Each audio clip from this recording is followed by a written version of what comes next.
Oh, are you okay? Boring. You're boring.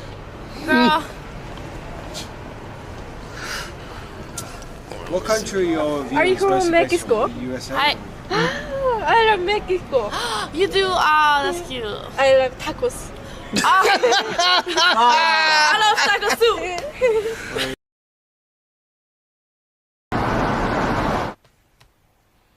Genie.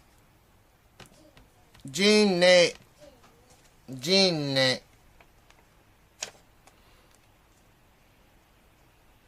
You want to go to this?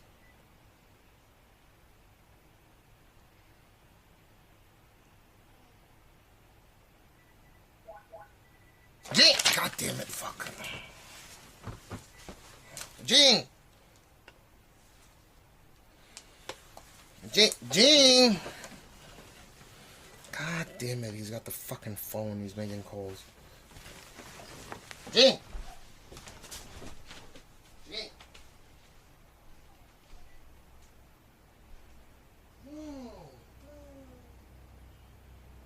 すみません、間違い電話です。子供がちょっと携帯いじって。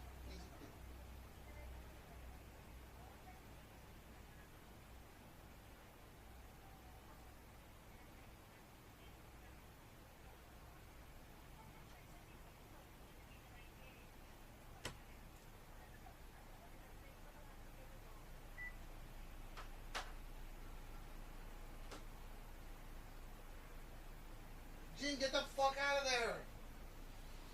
How were you able to do that? Yeah, come here, big boy. Ugh. Why no? Gene,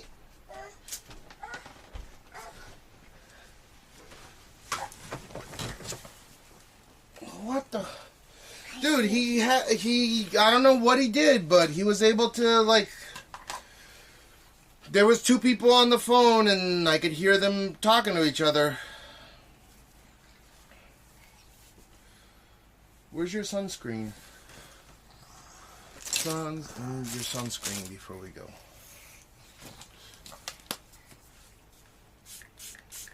Close your eyes. Close your eyes. Close your eyes. Close your eyes.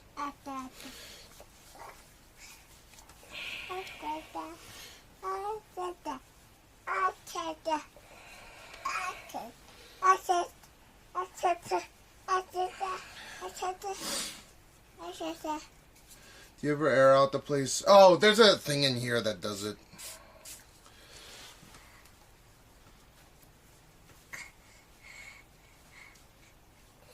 Like in the living room as well, and his room as well.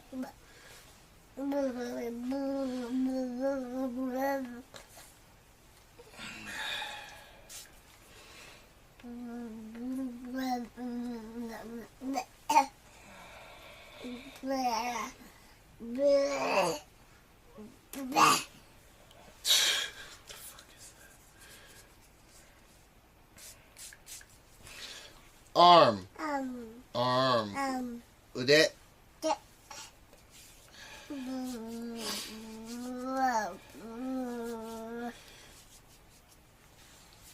What's happiness?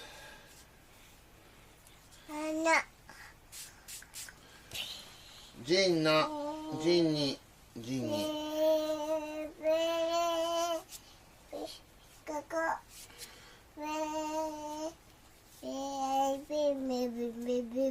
Maybe, baby. Where'd you learn that? Sheesh. Sheesh. Sheesh. Oh, you said shoes or sheesh? Sheesh. Shoes or sheesh? Sheesh. Sheesh. Sheesh. Sheesh.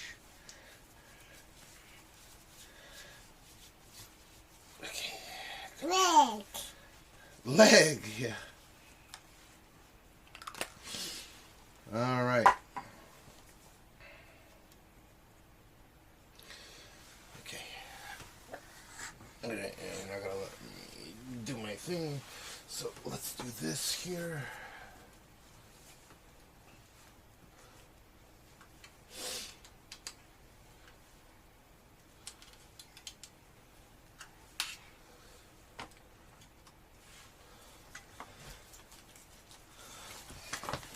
Genie.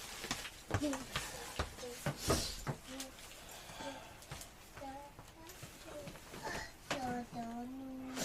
we're good.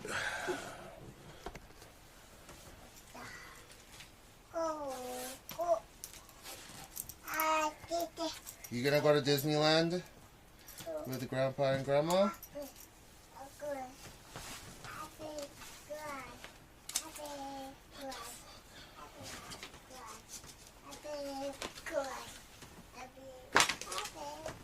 Gene, shh.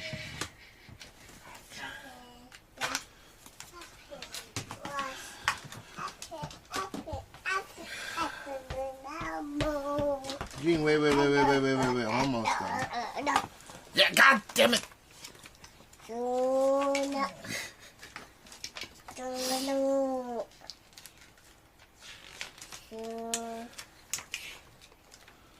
Alright. Do I follow any stuff to learn him Japanese to English? I speak to him predominantly in English. My wife predominantly speaks to him in Japanese. That's just how it works. And I spend a lot of fucking time with him. So, naturally, right? It makes things easier. Gene, you ready to go to Disney? Are you going on Saturday or Sunday?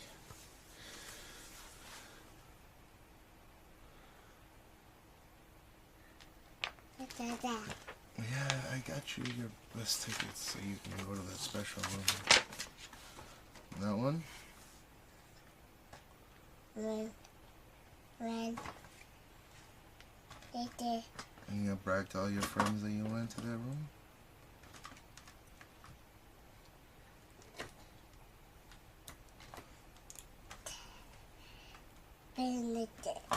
Gene, get off of this. Come on.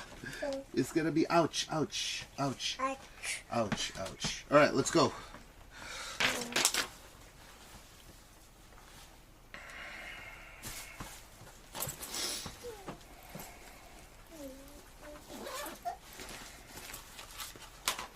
Ouch. Gene, ouch.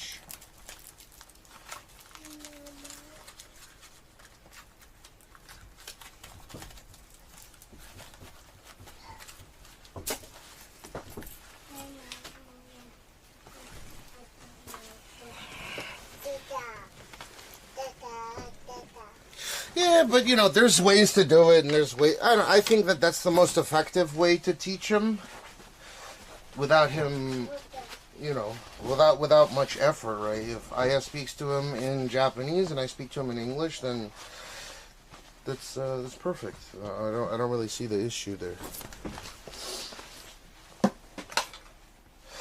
He's got to start with his potty training, though. He's making pee-pee. We ordered some special thing for him, though. Pee-pee. Gene, pee-pee. Poo-poo. Papa.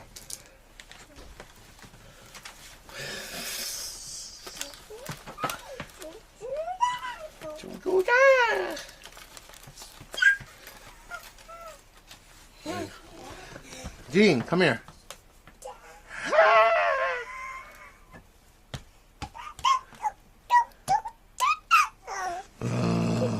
Gene. Why?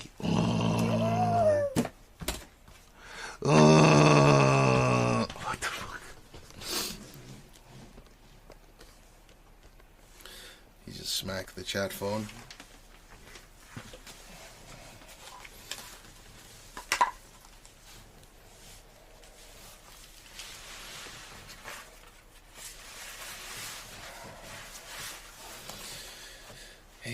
Okay, we'll make it in time. That's good.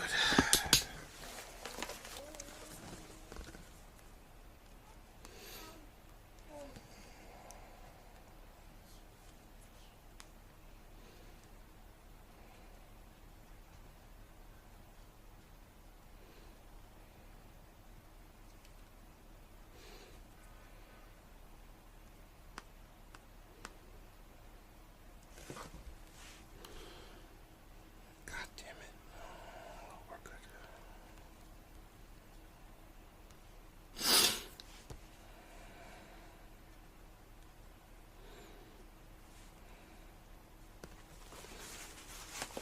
All right, Gene, let's go. Gene, go, go, go. Gene, go, go, go, go, go, go, go, go. Gene. Gene, go, go, go. You want to read book? No, we gotta go. Gakko ikuyo. Let's go. Go, go, go, go, go, go. Oh, I almost forgot. Fuck it.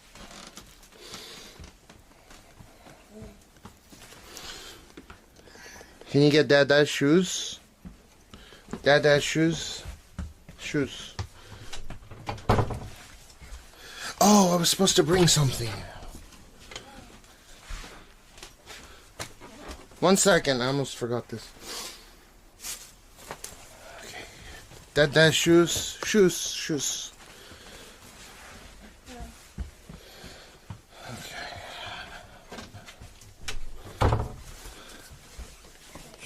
Shoes. Other way. Other way. Shoe needs to go the other way. Shoe. Shoes. Jean shoes. Shoes. Shoe. Give me shoe.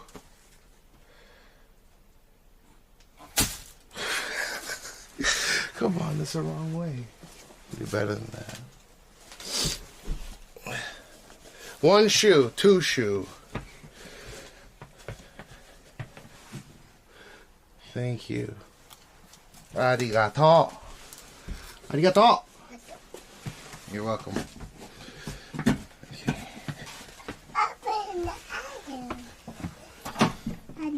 Go. Achichi, that's it.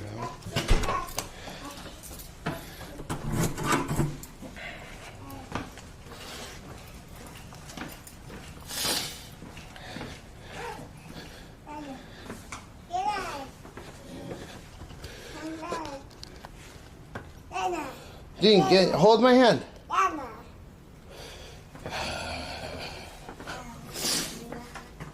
Come on.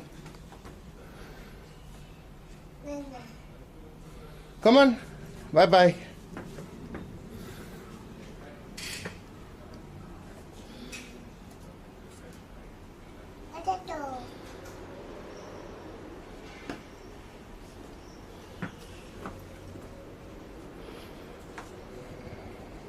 Be deliberate. Good boy.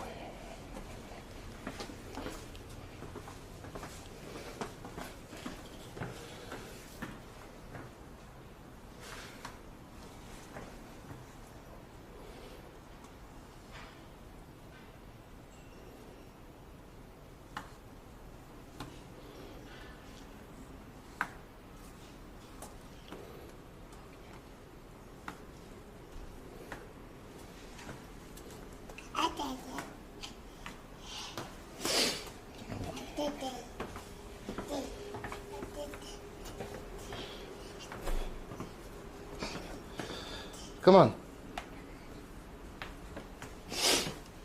Come on.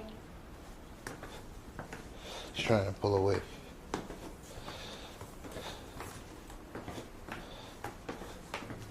All right, good boy.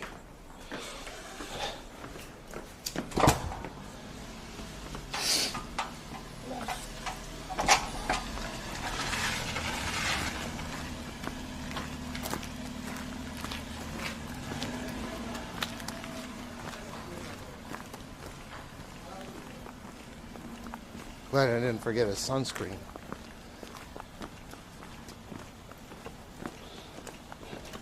Genie. Gino. Owl. Owl. Blue. Blue. All right. Look left. Look right. Look right. Look right. Look left. Look left. Left. And then right. Good boy.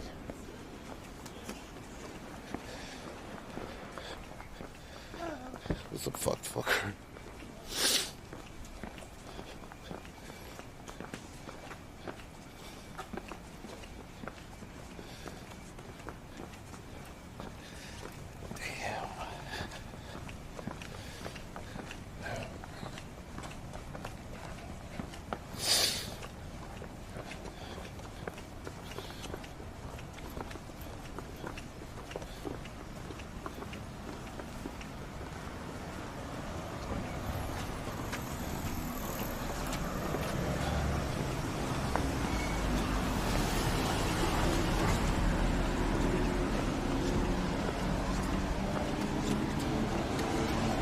Genie.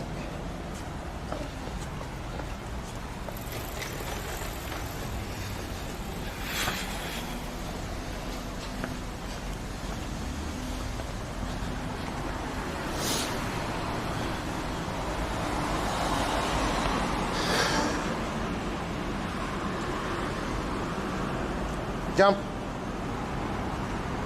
Jump. Jump. Jump. Jump. Hand.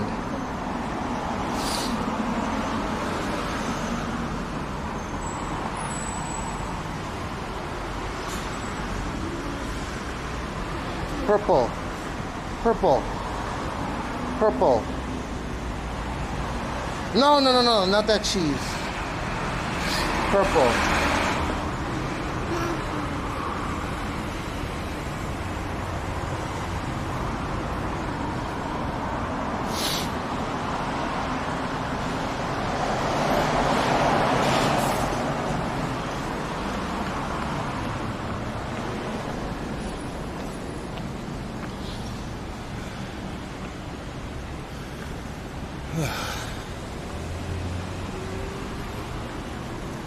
Genie.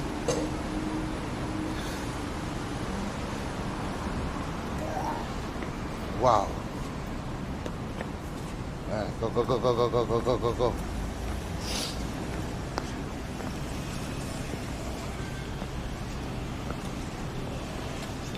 Achichi. It's hot. Hot.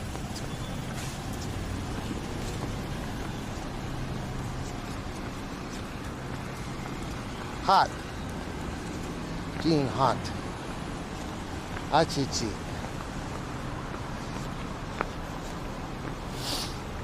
God damn, it's hot as fuck.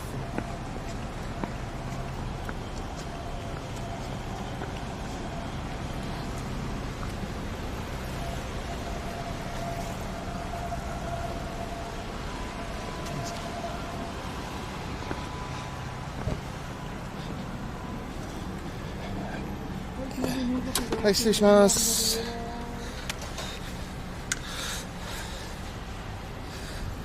どうも失礼します。はい。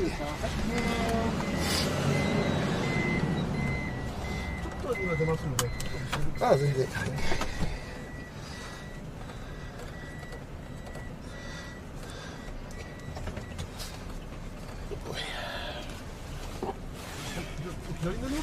はい、左に曲がって、甲州街道越しちゃってください。甲州街道、まっすぐですね。はい。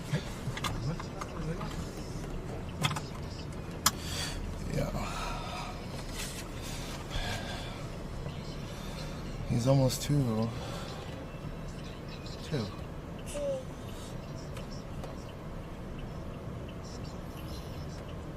You can do it. Two.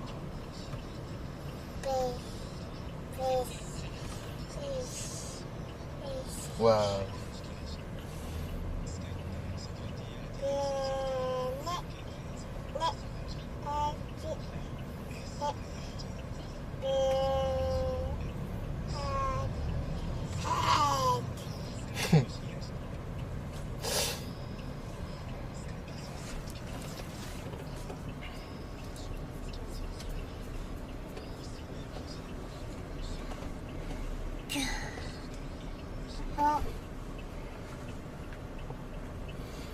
Banana. Banana. Kuro. Shiro. Pink. Ao. Aka. 緑 green blue 青 blue red 赤 red red 赤赤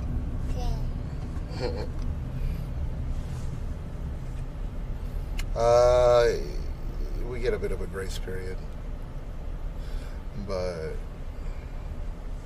I was supposed to take him there by 9:15. He's got plenty of time.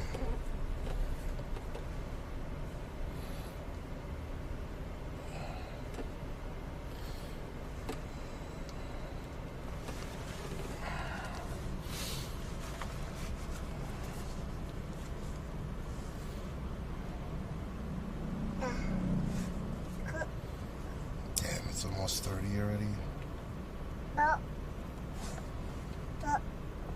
What's up? No.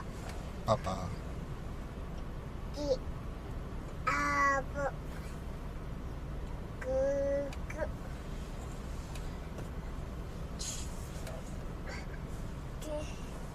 Gene, calm down. Yeah, it's early morning.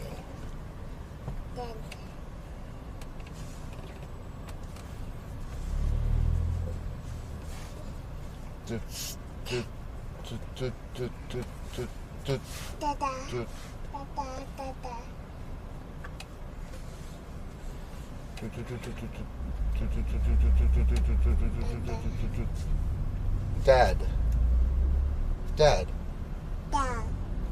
Mom. Dad. Who am I? Dad. Who's this? Me. Gene. Who's this? Yep. This is taxi. Bus.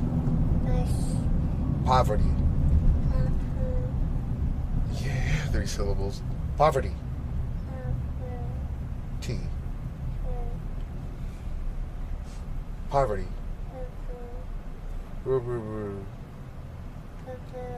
Ambulance. Goofy. Pluto.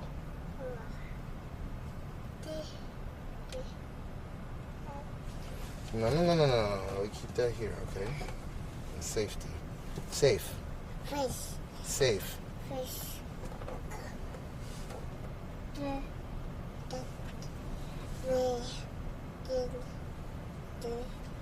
Genie.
で、そこのノアスタジオの赤レンガビルあるじゃないですか。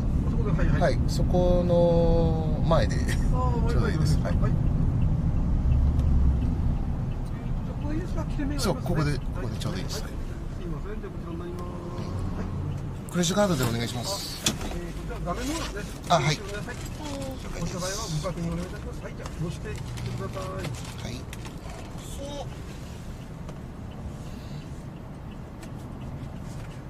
画面の案内に従い、右上のカードリーダーに読み取りをカード読み込み中です。少々お待ちください。はい。1 second. 決済処理中です。少々お待ちください。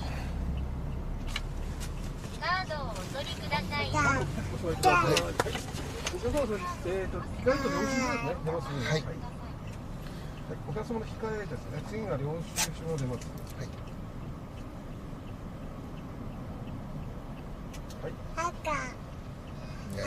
こちらですいません。はい、どうも。お渡ししますので。はい。あ、了解です。どうも。ありがとうございました。ジン、ありがとう。ジン、one second。はい。ありがとうございます。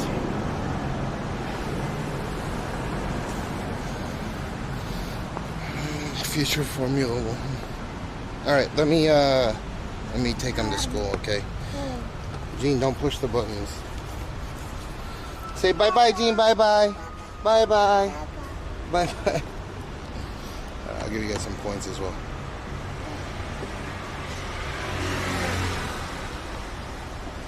Gene, stop it.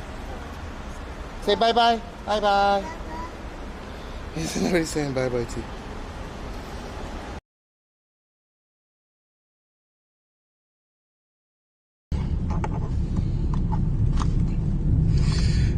Bob とかブライアン来たらさ、あそこに止めるしかないよ。あれ？いや、デブすぎてシートベルトが見つからん。もうこれって逆向きじゃん。これこっちなの？違う。これかな？違う？同じやつじゃん。多分そちらのこれ？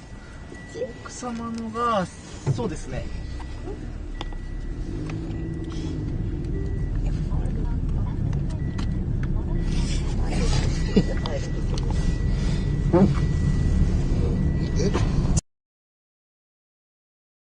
Dead and Den, Track 16, Ear Rams, Evil Twin, Greg 242. Make sure you thank McGT3 for the 100.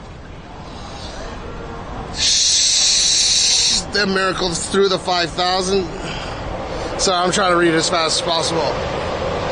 That's a level 10, guys. I gotta do something super special. Thanks for getting me to the number fucking China number. You'd be on balloons. What do you mean balloons like nitrous? Yeah, you would. You would. Look at this guy. Shut up, dude.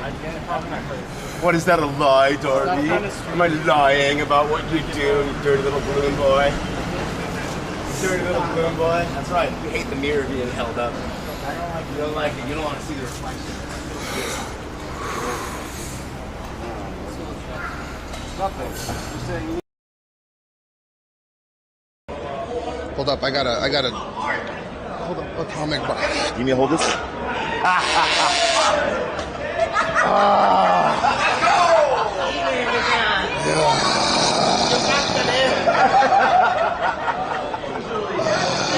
Thank you.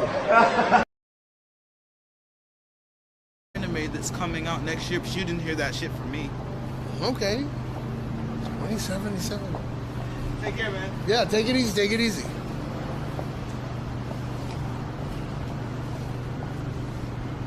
No, that one there was a violation. Personally, I wouldn't have it. And if you do, just have it in the GC press like G bracket.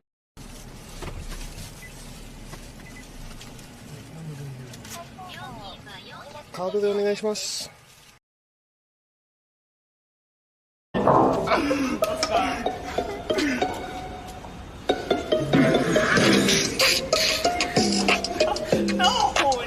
Oh, yeah, I know that one.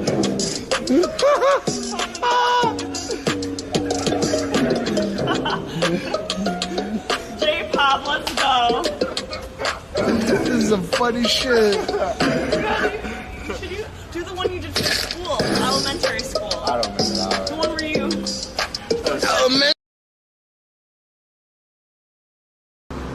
Hi.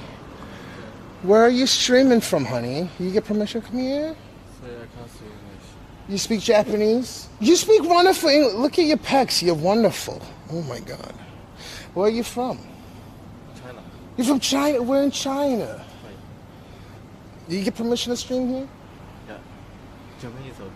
Japanese. You should learn English. It's a good language. Oh.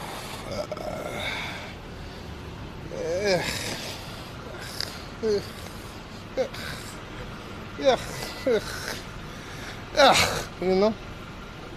Israel? Jewish? Ugh. Keep your eyes peeled. It's a very kosher area. Toodaloo. Look, hey, this is a poverty stream setup. Poverty.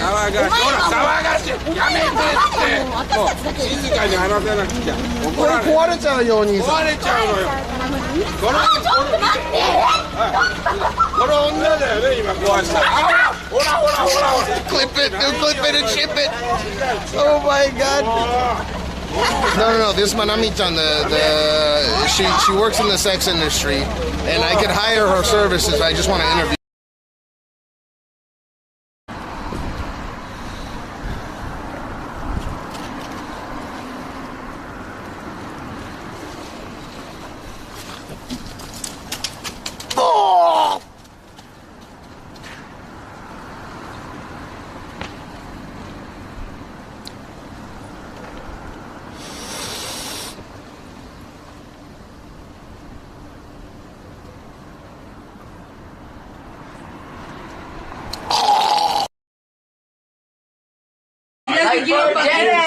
Jedi. He's fucking Russian. No, he's not. What?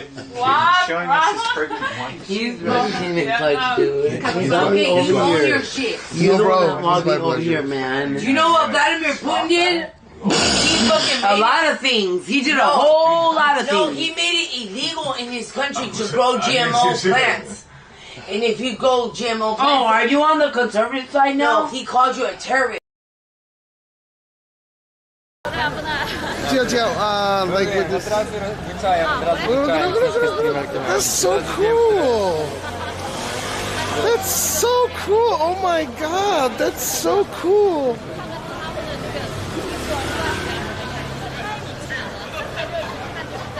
That's so cool that she can do this.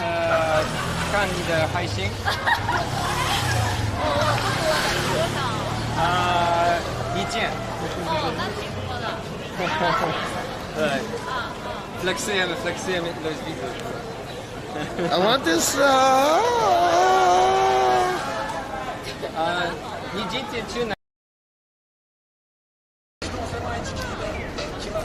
Raúl.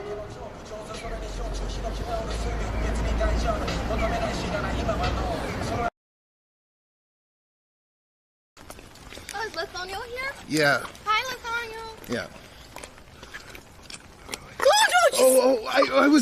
I wanted to tell you something. What do you want?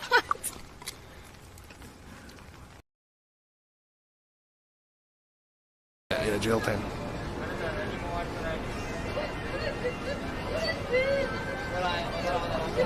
I feel bad for her.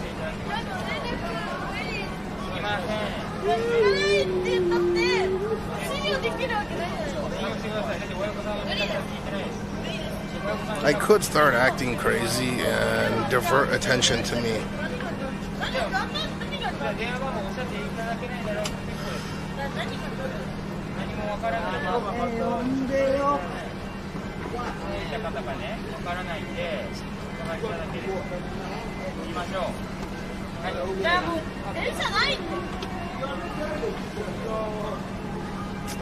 That sucks, man.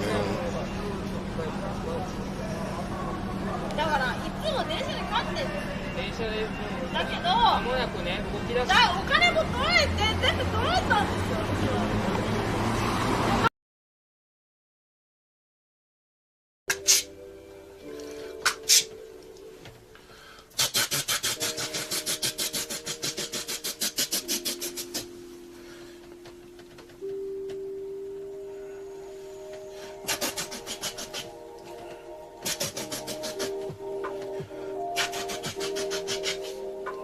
has recoil, man. Come on, yeah.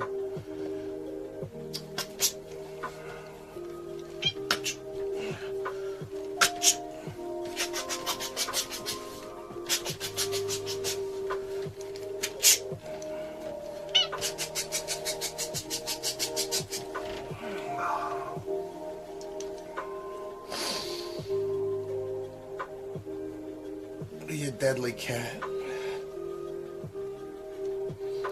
Deadly kitty.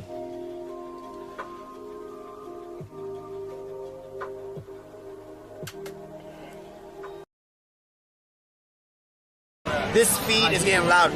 Stop you guys, but where can I go to the toilet? From what? Toilet. Toilet. Oh, toilet? Right here. No. Yeah, that's the toilet. You want to take a piss? Yeah, toilet right here. Bro, you want to take a piss? Yeah. There's a place. Listen to me. The dance world is very...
Something different in my walk? Why?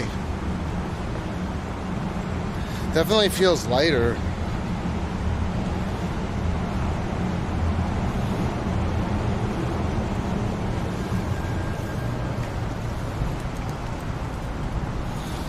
Damn, it's 500 degrees Fahrenheit out here with this humidity.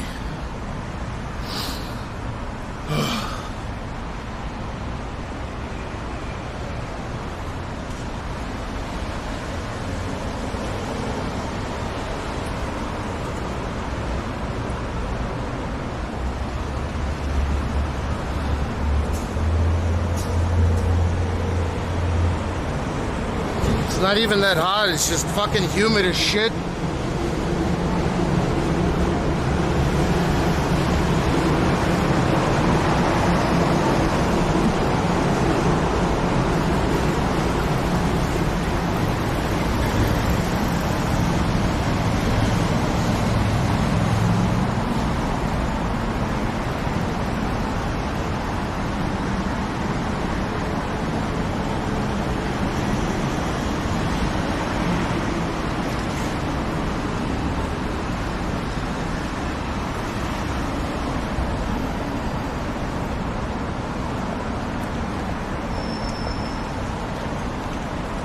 Glow per se? I don't have any fucking Riz, that's for sure.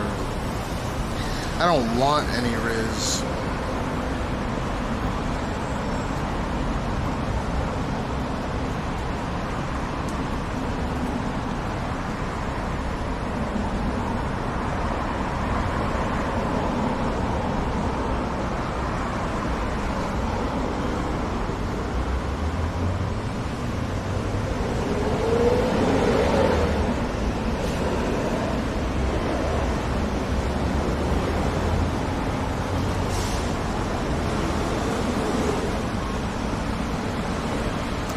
Could be. I'm definitely saying more shit that I usually would probably leave out.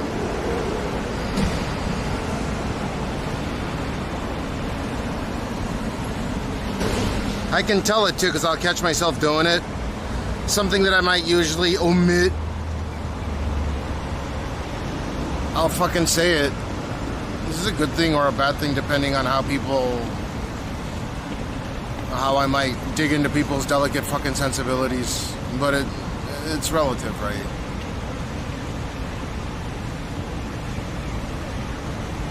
I don't know. I don't want to hurt people's feelings. I don't know if it's a good thing.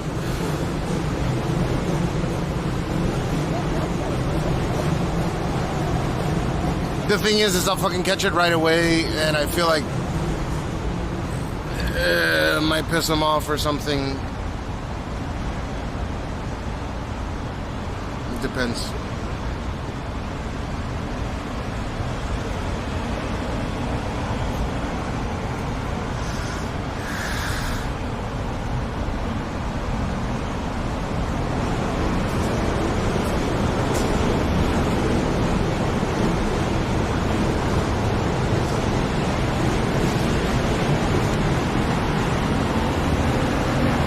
Summer break for everyone right now. Dude, this is crazy.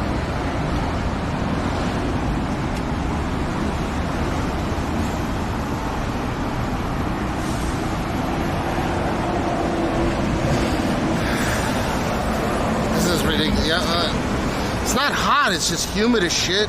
No, I gotta kind of psych myself out to not bitch about it too much.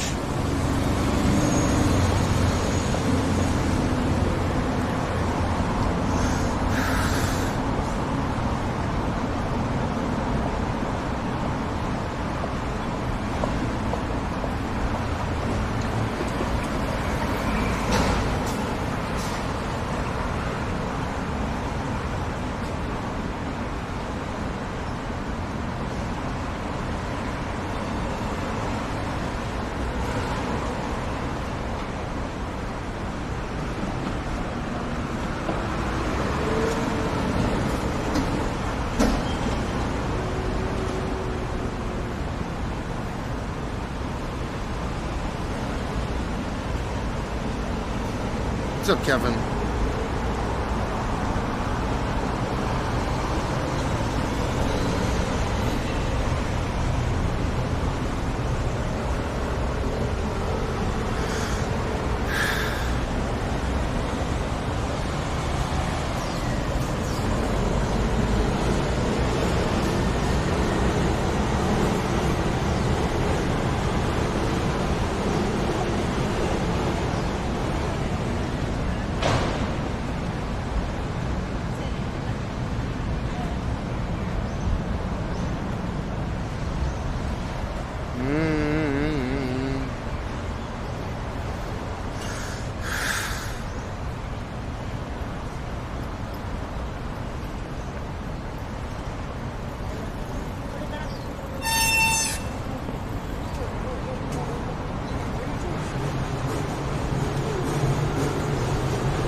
Where shall we go today?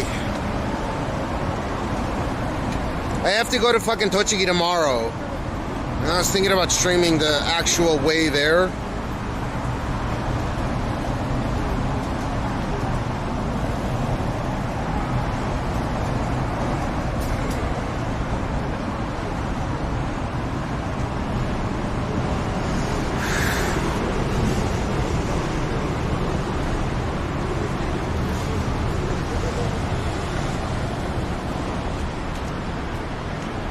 Yeah, I gotta get back in jet. My back is fucked.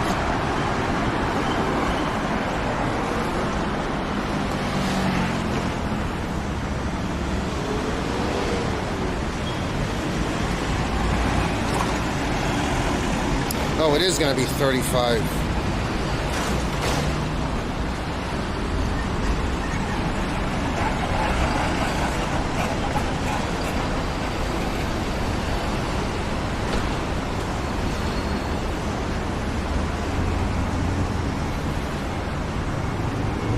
THC plus beard. You got. When am I gonna get some fucking cookies? I want some goddamn THC cookies.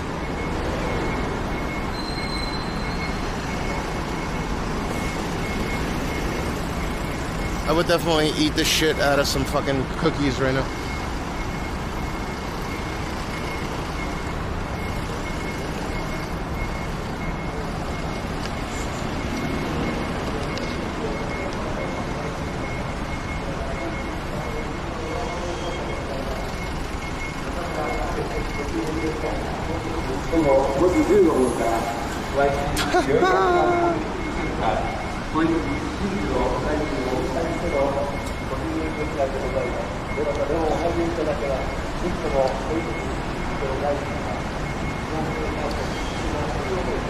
I'll figure it out.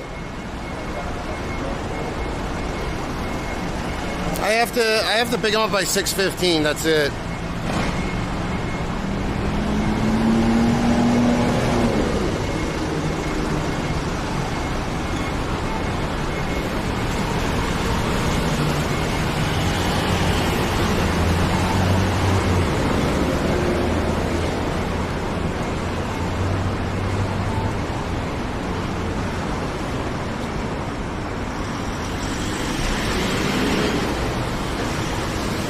Problem with streaming going to Tochigi is that once I get there, I have to do BRB screen for like an hour or more.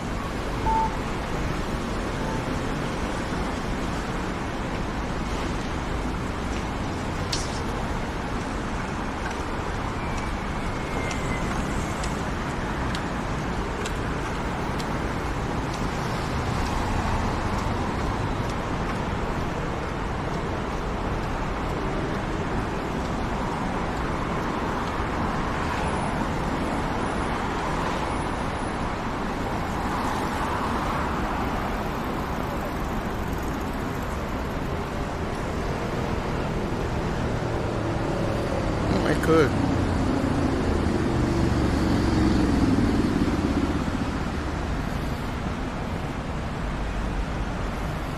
This is some ridiculous temperature though.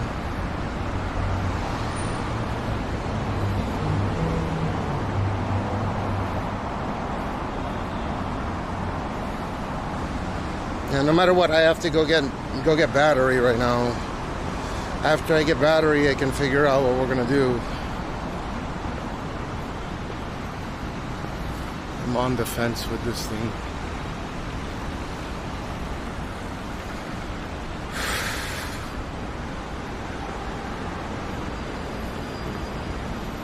It's just if I go to Tochigi when I'm in the hospital, I can't stream in the hospital obviously. But like if they call me up really fast, I can be in and out within an hour. It sucks. I don't know for certain. I'd rather stream on the way out there because the view is neat, I guess.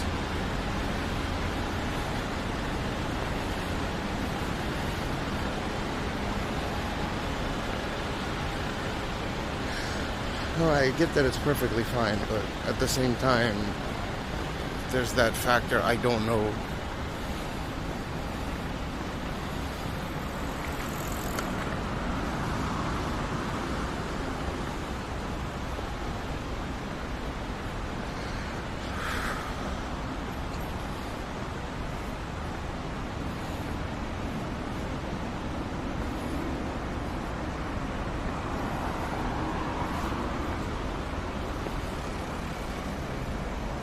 Buba Deku?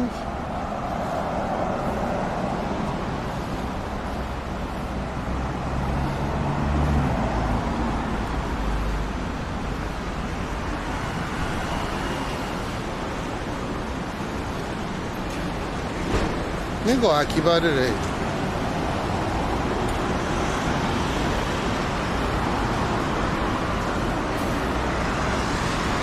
And you need to go to places where it's reasonable to like walk around inside.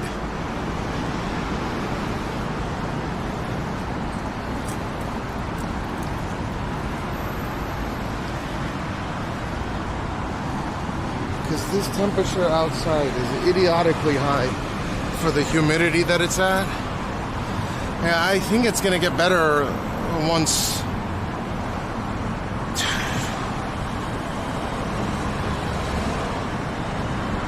I think it'll get better later in the day because it won't be as humid.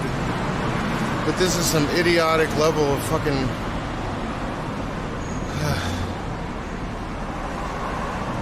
I don't even have words. It's that jet blasted right now.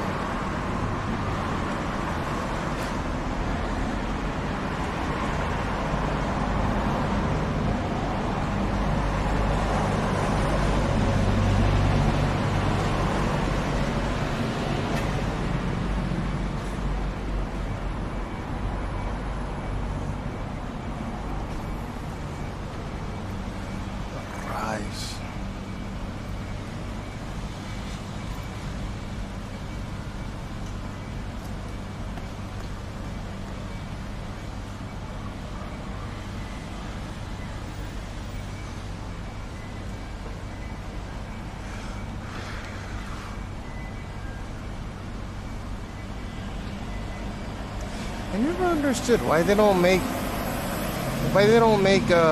sport bikes with dual rear.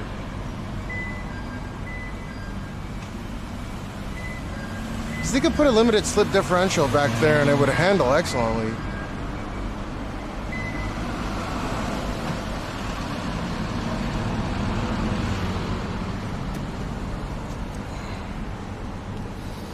Yeah, it's fucking hot. I don't know what I'm gonna do. I got a slight headache right now, and I don't want to bitch about it, but I got a slight headache. I don't know what to say.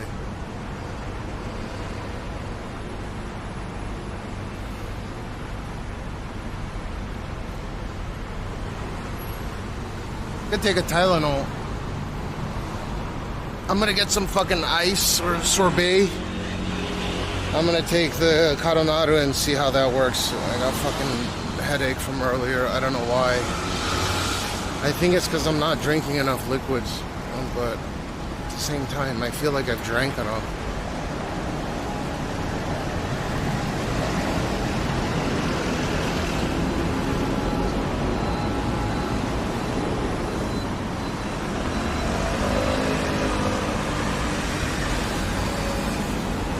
Fuck getting sober? What do you mean? Dude, even if I was drinking, I wouldn't drink in this kind of weather.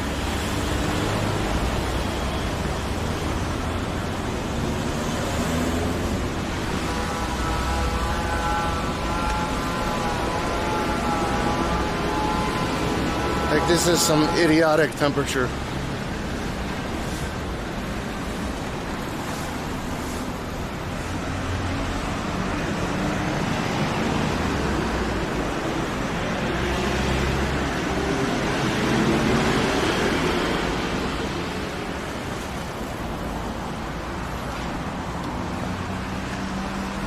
Oh, they're using those coats that have the fans that blow cool air in.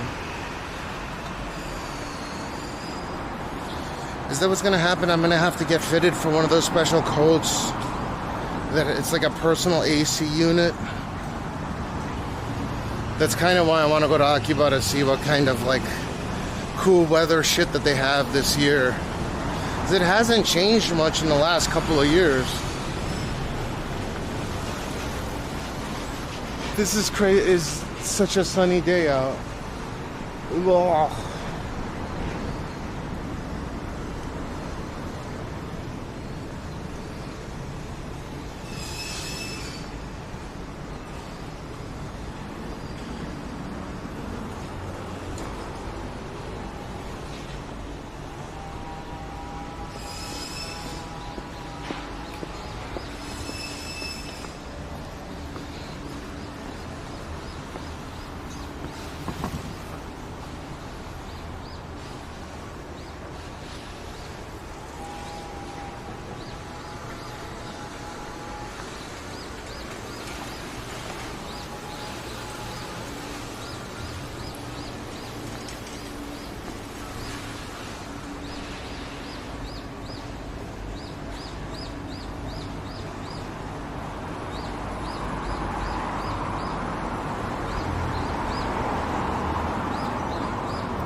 Ooh, it smells good here. It smells like gasoline.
I need that sorbet. I need fucking ice cubes. I need ice cubes in my belly. I need cubes of ice.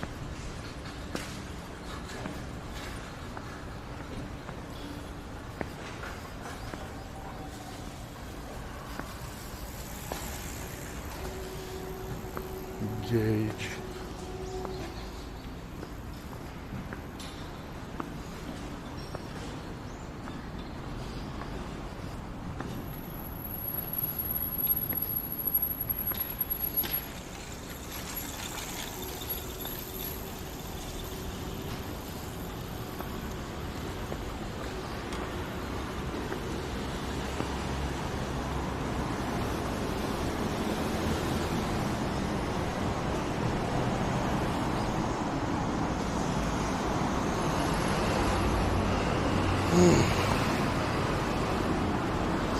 You need to go there.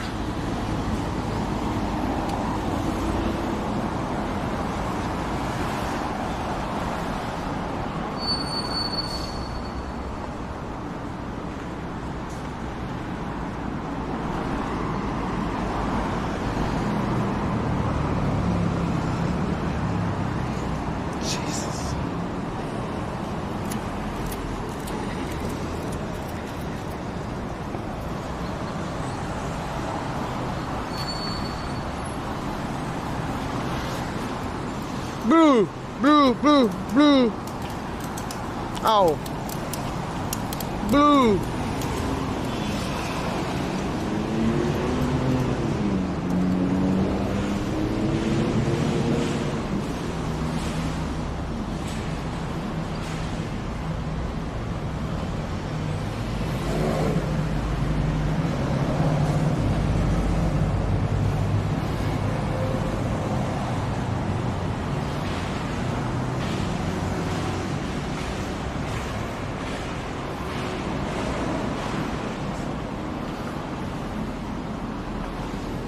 What am I supposed to do with this fucking temp?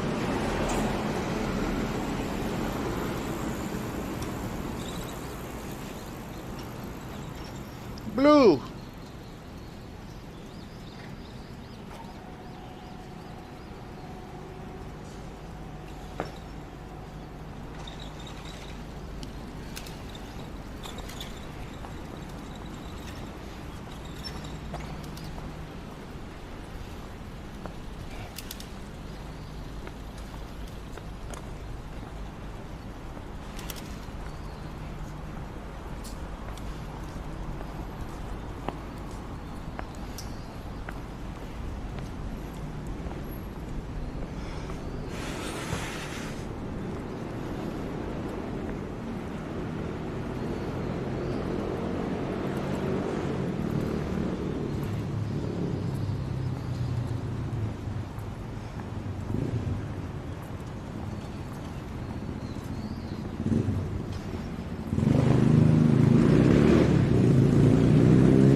up so they don't get fried by the sun.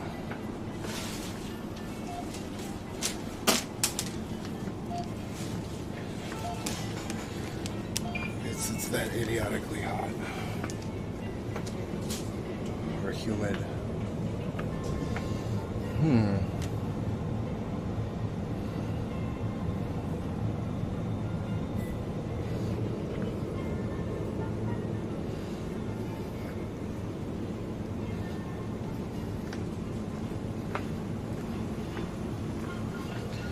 It's too bad I'm not hungry.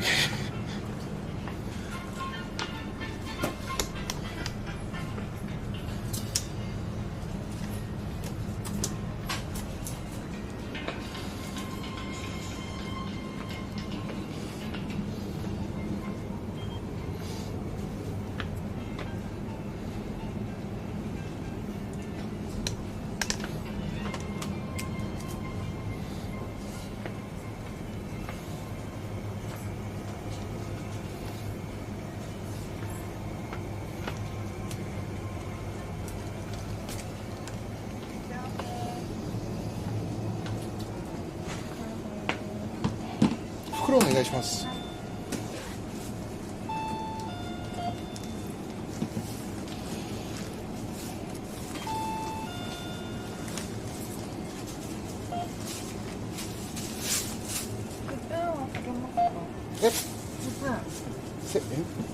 あ、スプーンお願いします。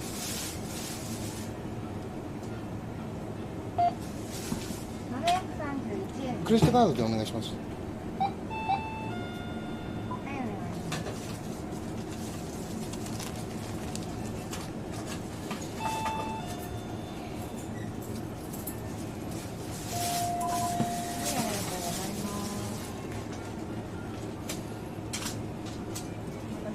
ありがとうございます。どうも。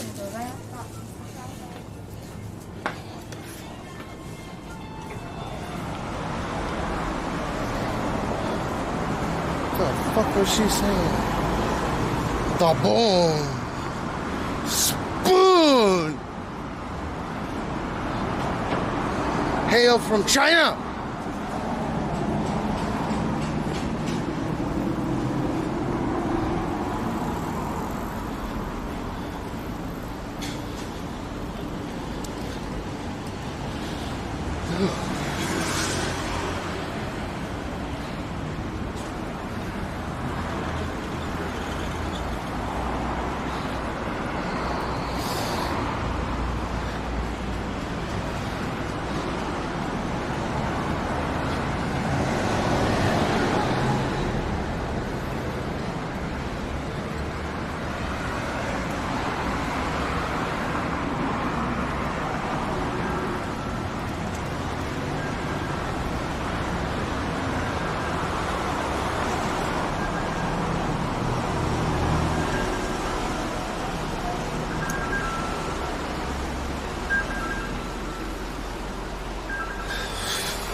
Dude, I thought tampon for a second.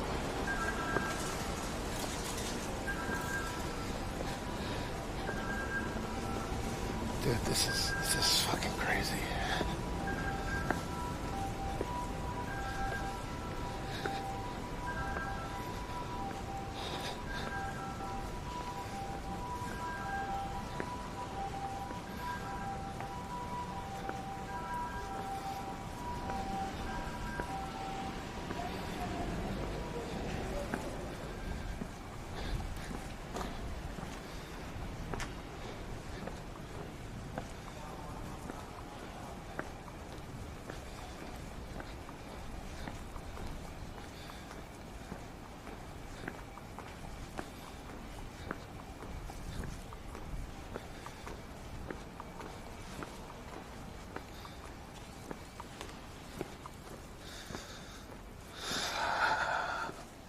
I don't think I drank enough water. That might be the reason why I got a headache. I don't think I drank any on the way home earlier. I gotta fucking eat something as well.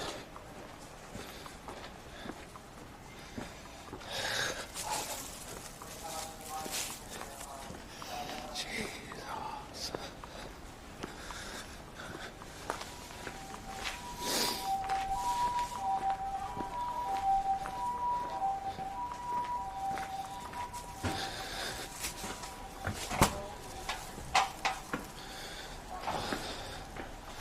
Is there high surveillance in Tokyo? Depends on where. There's a lot of private surveillance. But not a lot of government surveillance.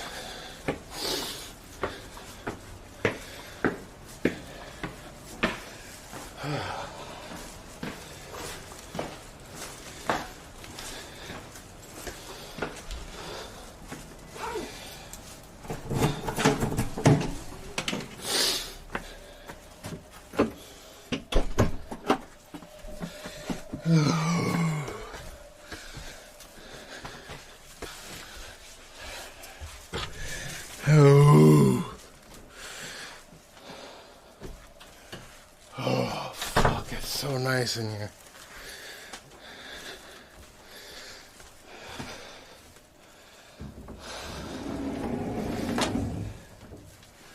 Fuck that sun.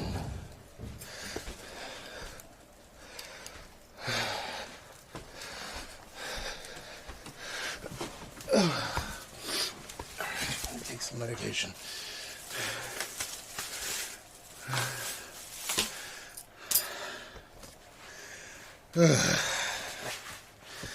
Dude, I'm so drenched right now. I might take a shower before I go back out.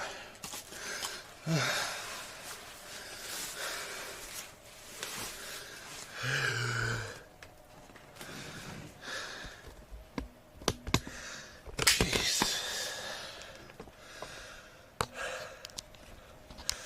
I got this sweat in my eye.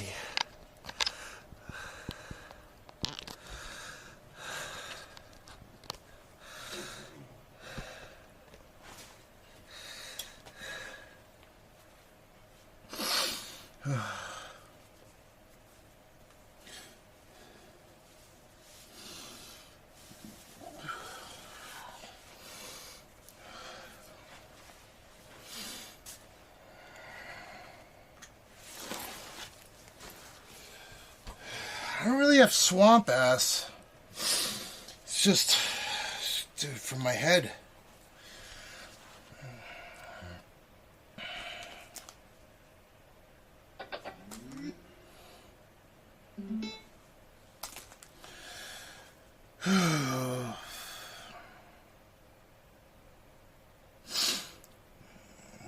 CCTV everywhere, but not too much. Yeah, there's a lot of privately owned CCTV, but when it comes to like government intervention and government spying on its population, it's pretty low numbers.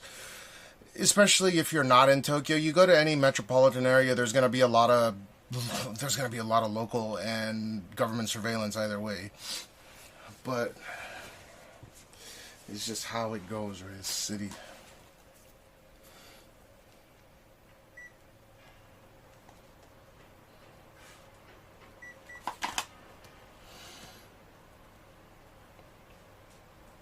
Still, you know, I like to watch it live. When I got questions, I'll ask. I really do love your. I appreciate it, man. Throw me your Prime if you want to contribute up to you. I get it. You like this stream. I appreciate it. Give me a second.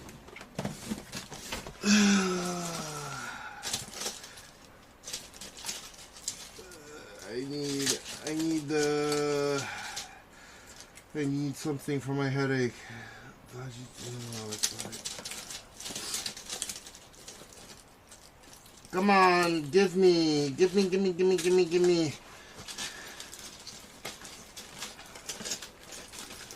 Where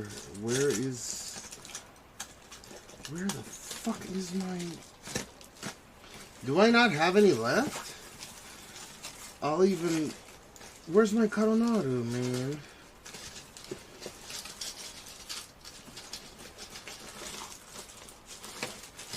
Where's the Coronaru? What the fuck? Hold up, I'm looking for it right now.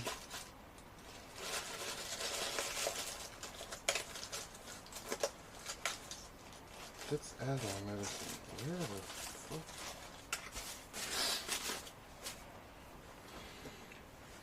China's more fun than Japan. There are more money on platforms like creating out over here.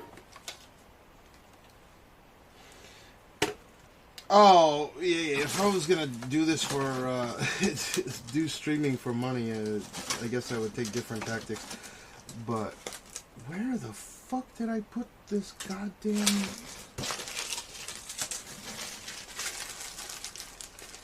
Dude, I love this stream. Oh, dude, you didn't have to give me a tier 1, dude. I was just saying, if you got a Prime, you could throw it. You keep saying it. It makes me uncomfortable when people, I love it, I love it, I love it, I love it. Okay. Appreciate it, though.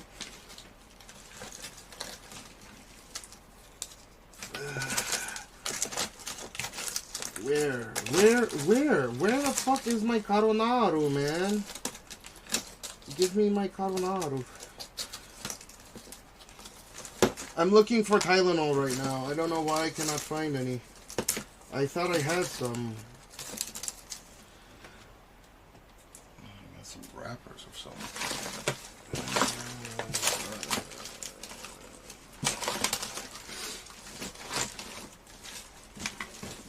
Do not come. I don't want to go to the doctor today.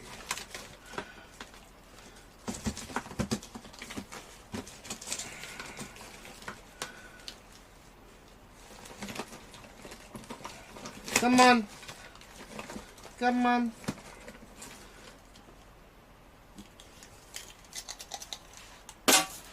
Come on. Where the fuck? What the fuck? Where?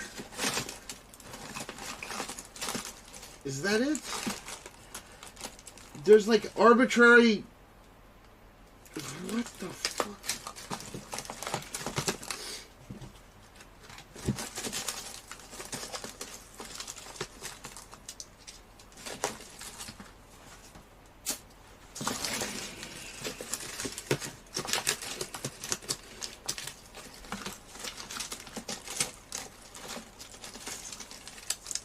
Oh! Found.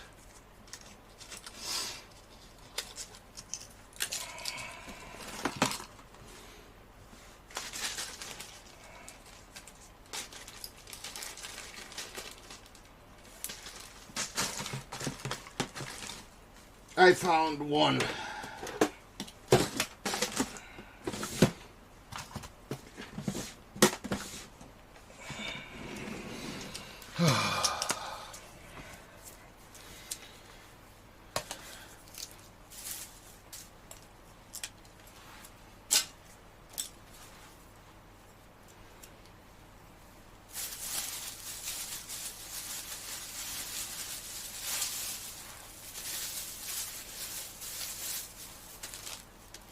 I found.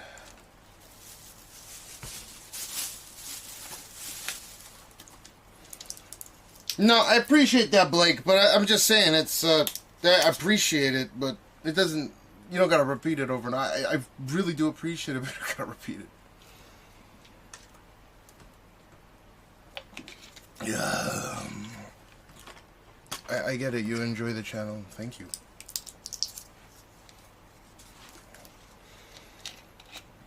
Should drop the Funko Buster on Iran. I thought they already did.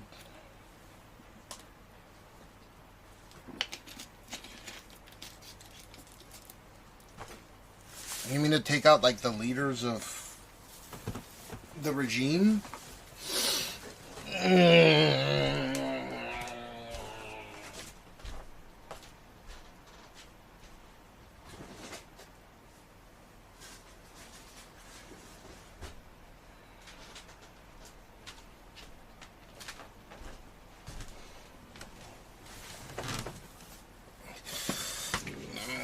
It's a difficult question to answer because I'm not in a position to do such a thing, so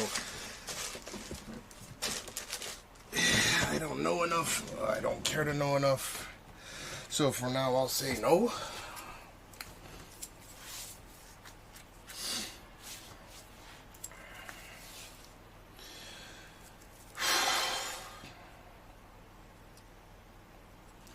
I'm saying that I think you are worth...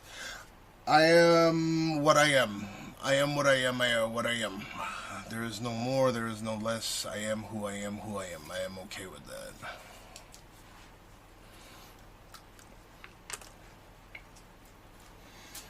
There's no way in hell that the U.S. is going to lend B-2 bombers. Maybe like for a campaign or something, but they are not going to lend those B-2 bombers to Israel straight up. That makes no sense. Because the U.S. military command structure, infrastructure is all tagged in with them. They'd have to give out all that classified technology, right?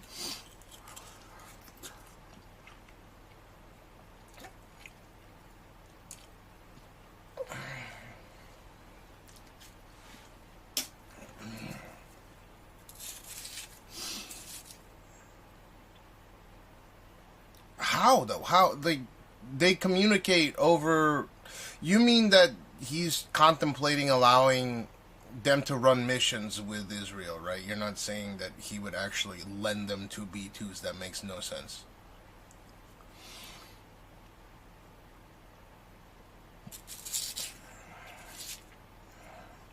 Those are nuclear capable. I think each plane costs something like $2 billion, right? I think when you say Israel wants to borrow 2 of them, and he's contemplating, you mean borrow 2 of them in order to conduct some missions.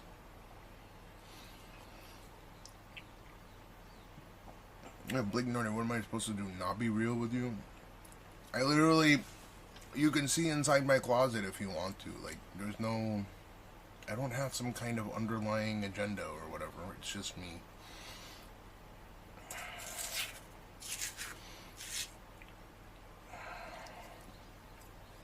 Oh. Sea sprayer, that's a huge difference. And do I think the U.S. should allow them to conduct missions with Israel? Sure, why not?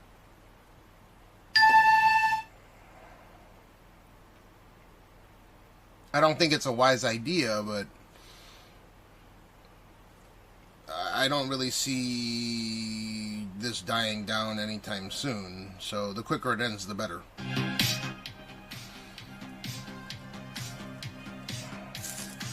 I'm thinking about civilian lives here. I'm not really, you know.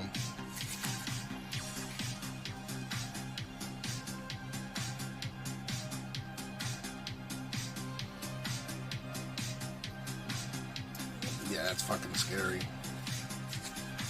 So thinking about the civilian lives, it would probably be I'm not saying like because supporting Israel or the U.S. support. I'm not looking at it from that perspective, right? I'm just saying what's the quickest way to end this. It would probably be a wise idea. It would be a wise idea to do such a thing, no?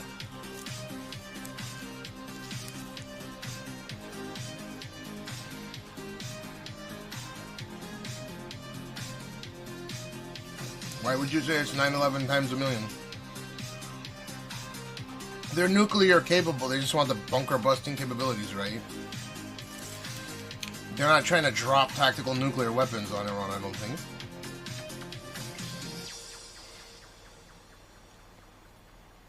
No, I know the U.S. supports Israel. That's why I said it in passing. I'm just saying, omitting any of that shit, right? Omitting the politics of it. What's the quickest way for this to end? It would probably be to utilize those strategic assets. That's what I'm getting at.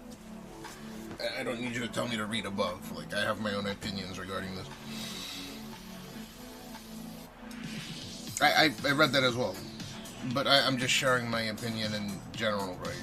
What's the quickest way to end this without leaving a bunch of casualties, civilian casualties around?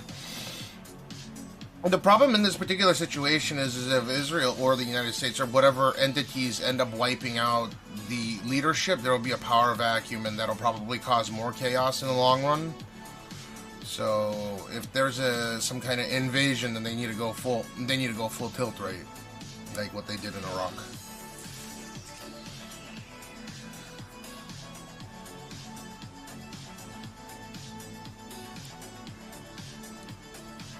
What facility?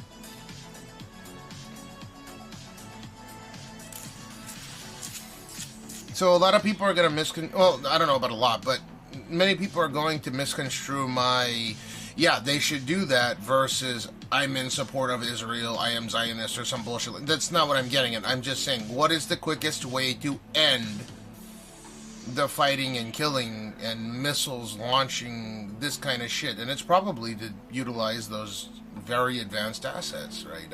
I don't think anyone would disagree with that.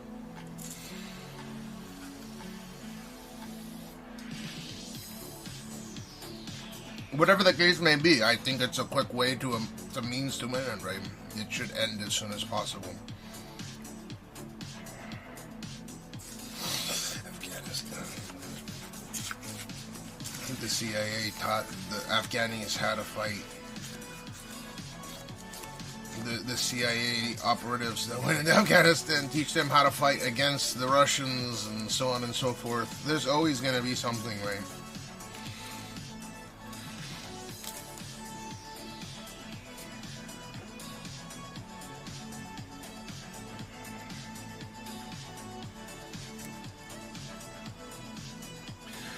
How would they be clandestines if you know about them? I think budget-wise, that's all they got. I don't think they can afford too many clandestine facilities. Right? They wouldn't be too clandestine if you know about them. I'm pretty sure.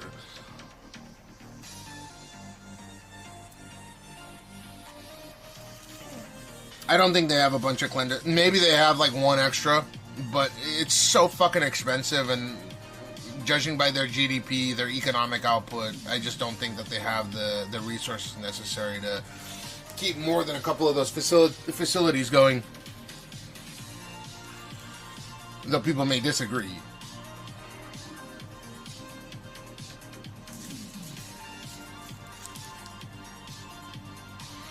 And let's say they did have a bunch of clandestine facilities, right? What would be their actual output capabilities? It'd be something insignificant.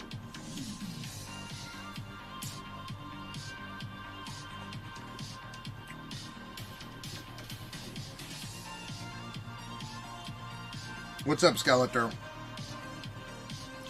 Cashmeow Abi.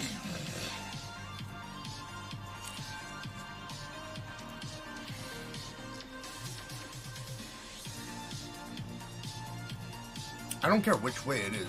All I want is all I'm saying is it would be best for the fighting to stop immediately. And if that requires the U.S. to, conduct some missions with one side or the other,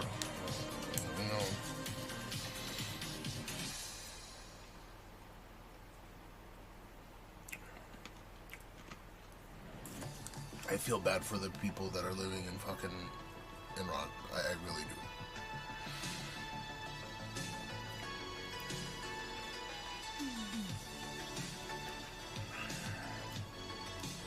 Yeah, they use that word borrow under their command. It's not really borrowing.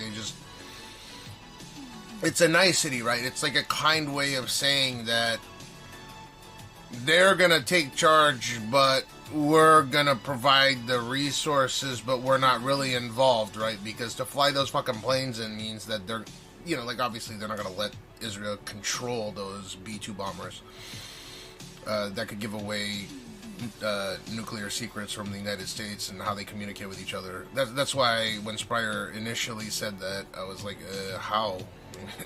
The U.S. doesn't want anyone to have those technologies. So, in so many nice words, they're trying to say, we'll let Israel take charge with this. We have nothing to do with it. We have plausible deniability, etc., and so forth.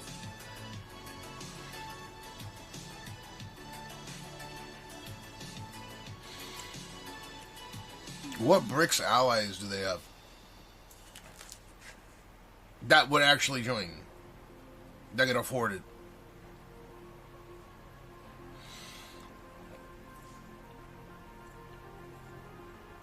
Lord of the Rings or Star Wars?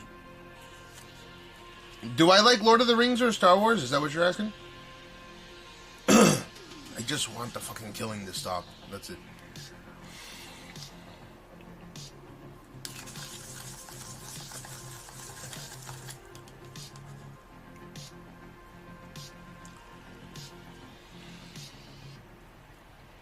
Grinch Balloon, that's exactly what my point was going to be next, but I was waiting for the question to come. They have significant payload. They have the ability to carry the Moabs as well, right? The GW something R blah blah blah. It has some kind of nomenclature that I can't remember.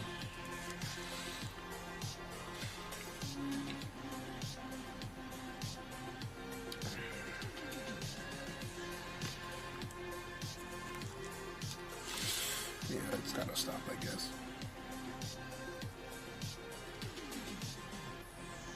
Yeah, they don't even like each other. China's a BRICS nation, right? And India, I forgot if they pulled out or not, but BRICS is a... India's in BRICS. That makes no fucking sense, right? It's like a cartoon.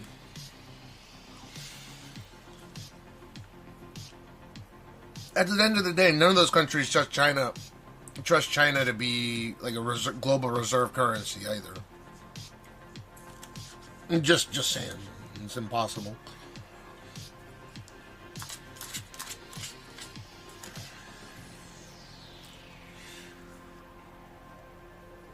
Fucking pricks! What a joke.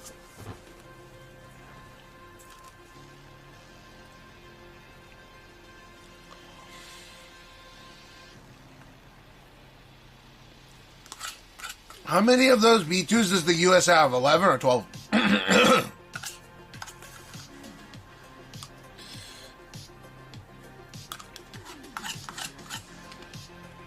And Spryer, you know the strange thing is they haven't talked about the Raider at all? The B-21 Raider, which is supposed to be its successor, right? These are... I wonder if they're actually being deployed and we just don't know about it. Oh, 19. I thought one crashed recently, so it's less, but... I remember one crashed at some kind of air show, rather.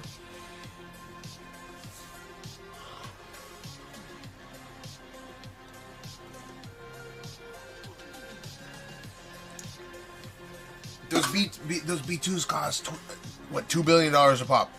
One plane, $2 billion. One fucking airplane costs $2 billion.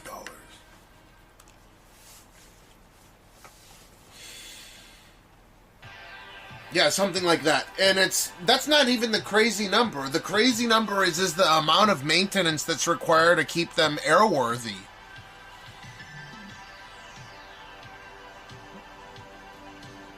It's not really the $2 billion initial cost that's a crazy amount. It's the significant portion of the U.S. military budget that's required to keep those planes airworthy that's insane in terms of cost.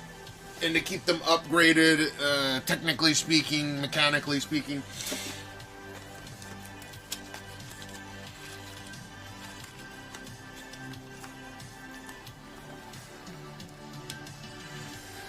Cash, I don't... So, I'll tell you... I read both your comments. In terms of China attacking the U.S., no. One, because they can't afford it. I'm not joking about that. I don't care who the fuck says otherwise. They can't afford that. They can't afford it. And you know why we know they can't afford it? Because they can't even take control of Taiwan. If they were to do some kind of strategic proxy war through another country, regardless if it be Iran or, like, let's say, via Russia in Ukraine, regardless, they can't afford a multi-pronged, multi-front war. They just can't afford it, and I'm not joking. You know?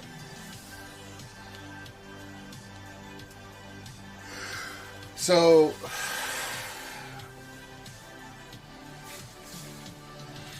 And not only can they not afford it, if they do go ahead with it, then the U.S. really has to cut them off.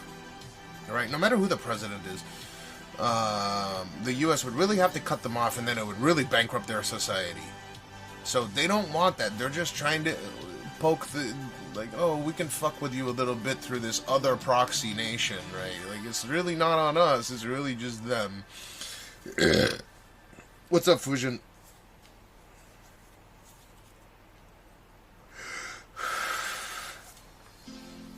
They can plan some sick military parades, though. Yeah, I suppose. Sit and wait at the river long enough, and your enemy's body will come floating by. That's how they dealing with the U.S. I'm telling you, China really can't afford it. Like, they just can't. So the best way to kind of project their pseudo power, their paper dragon, if you will, is to go through proxies, right? Otherwise, their military budget would be about equivalent to the U.S., which it's not. The U.S. spends about 3 times as much as China in terms of their annual military budget. I think the U.S. is something really close to about $900 billion a year, and China is not even a third of that. So take that for what you will. They can't even take Taiwan. That window, I think, that window opened and closed sometime in like 2016 to 2019, in my opinion.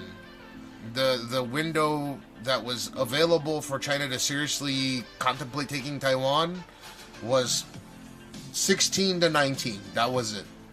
And that closed, and there's no more. Evergrande destroyed their real estate market, which was their largest that was their largest asset. Their domestic real estate market was their single largest asset in the world. Again, I've repeated this many times, but a lot of people think that China is all about manufacturing, and yeah, a huge portion of their GDP comes from the manufacturing sector, but no, it was their domestic real estate market, and that completely crashed. So what, they're out like half? They can't afford it, or the country will go bankrupt. What's up, MT? I had a headache from, I think I wasn't drinking enough fluids, so I just got back. I took Jean to school. I'm gonna see how this medication works out. Have I ever seen the movie Behind Enemy Lines? Was that the one with Owen Wilson in Bosnia or something?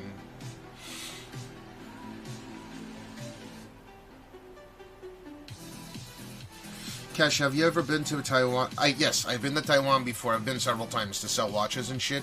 The coolest thing about Taiwan is the fact that they have their, like, they only have so much space, and a majority of the people live on the, like, if you look at the Taiwanese island, a majority of people live on the left side of that country, right? And if you look at their exclusive economic zone, it actually coincides with Japan's to an extent. So if China were to invade Taiwan, and again, I'm not trying to make this into a political stream or anything, but just from a strategic point of view, right?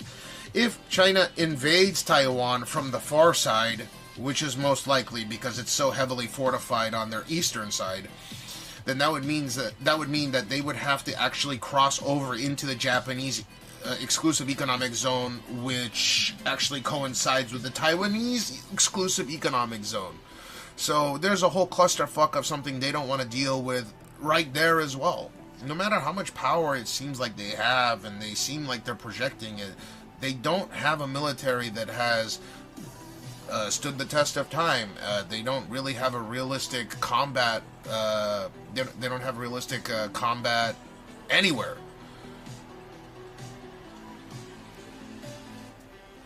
Like, they don't have a proven military force, right? And at the same time, even though they're a part of BRICS, like, India is not the biggest fan of China either. So there's a lot of this tension that's just brewing in the Asiatic region.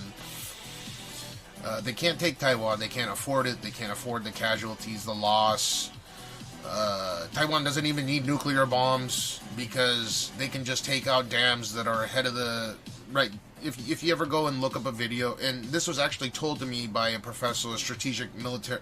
Anyways, they don't have to target the Three Gorges Dam. They just target dams above the Three Gorges Dam. Right, so they have the Three Gorges Dam extremely well fortified with like anti-ballistic missile, sort of like the Iron Dome. I guarantee it's not as sophisticated, but they have something similar to that. But in reality, they put all their eggs in one basket right there, and there's a bunch of dams that come before the Three Gorges Dam, and if those dams get taken out by some Taiwanese missile, it's game over for 400 million people, and then they would really be fucked. Do you get what I'm saying? Like, there's no reason for China to risk something so significant. If the Three Gorges Dam collapses or becomes rendered useless, it would affect something like 400 million people. 400 million of their wealthy people, not the poverty-stricken ones that live on less than $1.50 a day. So they don't need nukes. Taiwan doesn't need any nuclear bombs. You guys ever think about that? Like strategy and chess a little bit? They don't need to... Like, China's always talking about, oh no, our Three Gorges Dam is fucking so powerful. We have anti-missile defense systems all over the Three Gorges... Why the fuck would they target the Three Gorges Dam? They just target dams that come before the Three Gorges Dam, overwhelm the Three Gorges Dam, and boom, you get the same effect.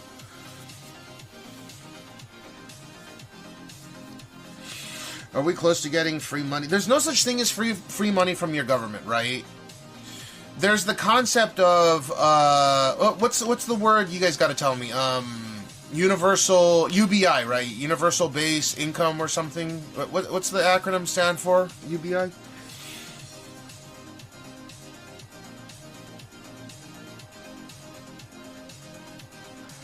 Universal basic income, I think is what it's called. Universal basic income inherently has a flaw because if people end up getting universal basic income, then there will be a direct correlation of inflation into the market, which renders that money effectively useless. Meaning that if universal basic income does not get put out on a normal basis, then the people that, like, they'll be addicted to it, right? Like, if they don't get their UBI checks, and it has to be really universal, everyone has to be eligible to get it.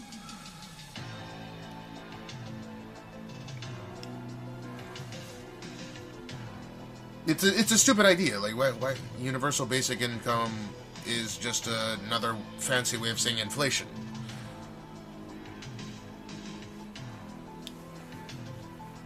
After the comments from my friend, grandmother's fishing business, she said the Taiwan for freedom. They sent her back twice before she made it again. She was in the 50s. It's difficult to say whether or not a certain type of government is good or not, because... But here's something that maybe... Oh, by the way, I'll tell you exactly when my medication starts kicking in, because I have a fever, and we'll see what happens with this. I got a fucking tremendous headache right now, so sorry if I'm incorrect in the way that I explain these things, but I'm happy to do so, because it's an interesting topic that I do, in passing and kind of look up. And I talk to people about it that are very close to experts, right? So, what were we discussing? So, universal basic income is, in so many ways, just a form of inflation. If you give universal basic income to even the homeless people, you have to give it to everyone, right? You give it to even homeless people, and the most likely candidate in terms of a country to be capable of introducing something like UBI would be Nordic countries with a high GDP per cap ratio, yeah? Or the United States. Those are pretty much like the only countries that I can really think of, including Japan, I suppose, to an extent. But it's just a way of or Australia. So first world countries, right? These are the only types of systems that would really allow it to function, but I don't think it would function well. It's dumb. It's inflation.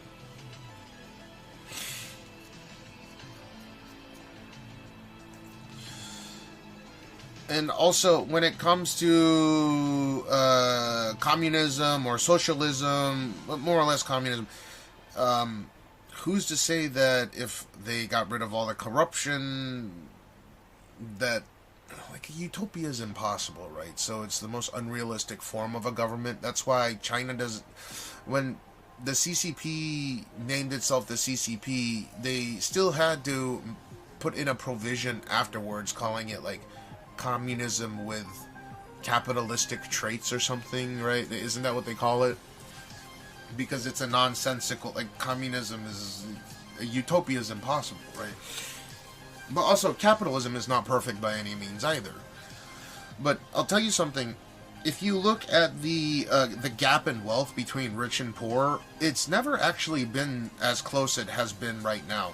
Even if you want to go and say, like, Jeff Bezos or Elon, you got to go by, like, functional assets, not by net worth, because net worth gives it a real... it's fucked.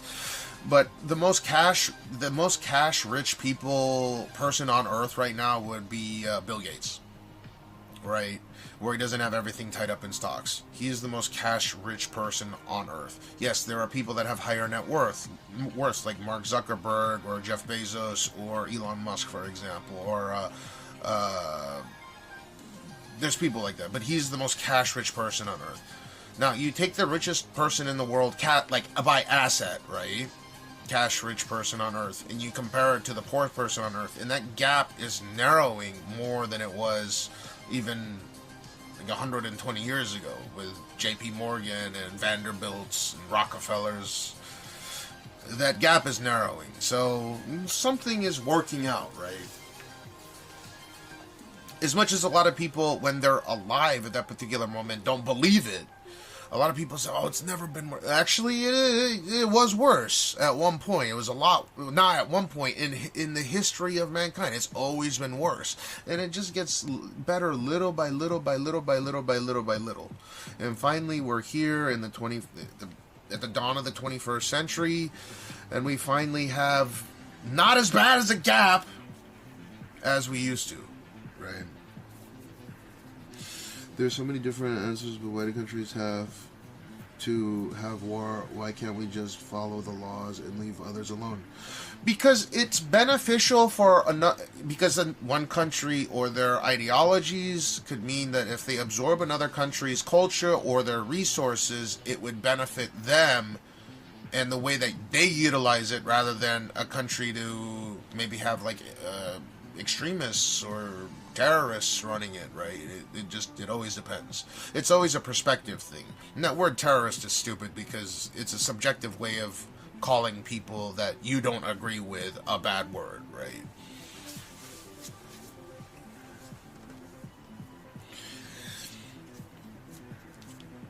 Comment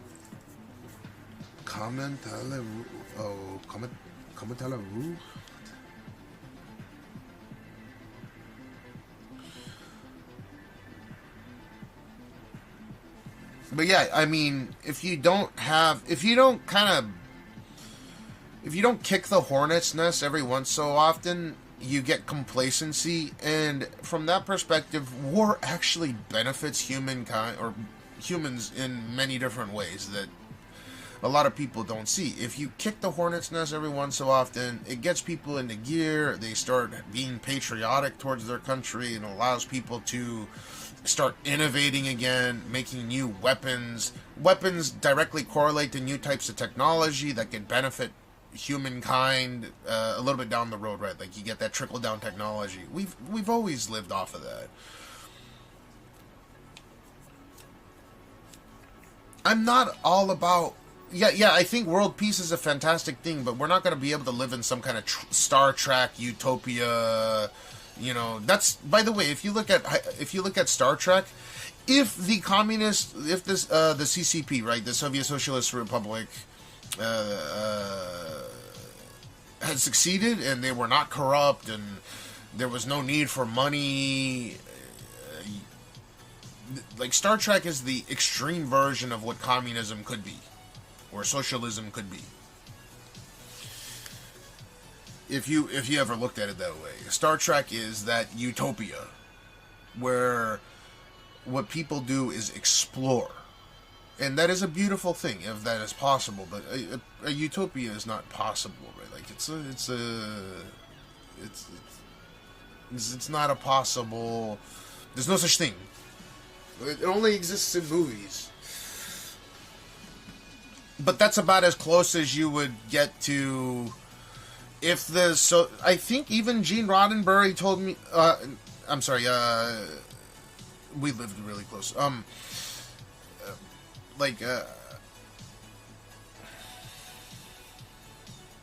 Anyways, told my father he was a huge fan of that system, but my father was a hardcore libertarian, and he was like, if communism had worked, then Star Trek would be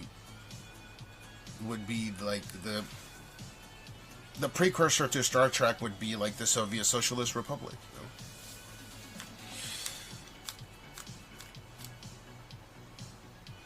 Yeah, dude, we lived right down the street. You know?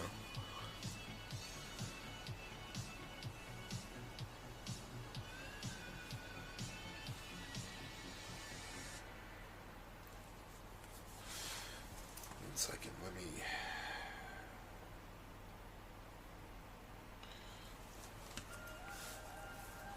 Have you ever listened to Kaku's opinion on class 0 to 5 civilizations? Are probably messing up his name, and also you're talking about the Kardashev scale, and you're talking about Michio Kaku, right? I've heard about him talking about string theory because that's his like brain. He's the brains behind string theory, but I haven't heard about Michio Kaku talking about the Kardashev scale. But you don't really need Michio Kaku to talk about the Kardashev scale. I can even discuss that if you'd like me to. They're fucking fighting. I mean, they've been fighting for thousands of years. In reference to other... I haven't heard them talk about that, but I can get into this discussion. I love it. If you want.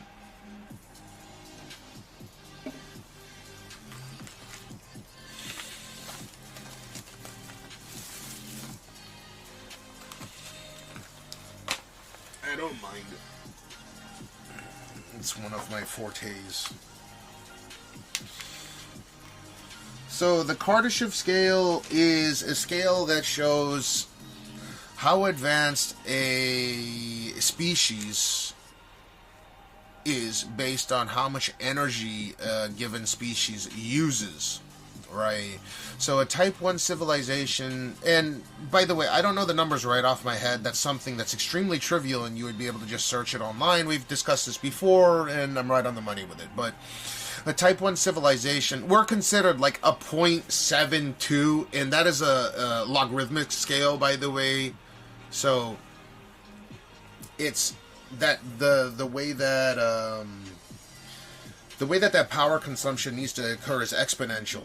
Meaning that even we're 0.72 on the Kardashev scale.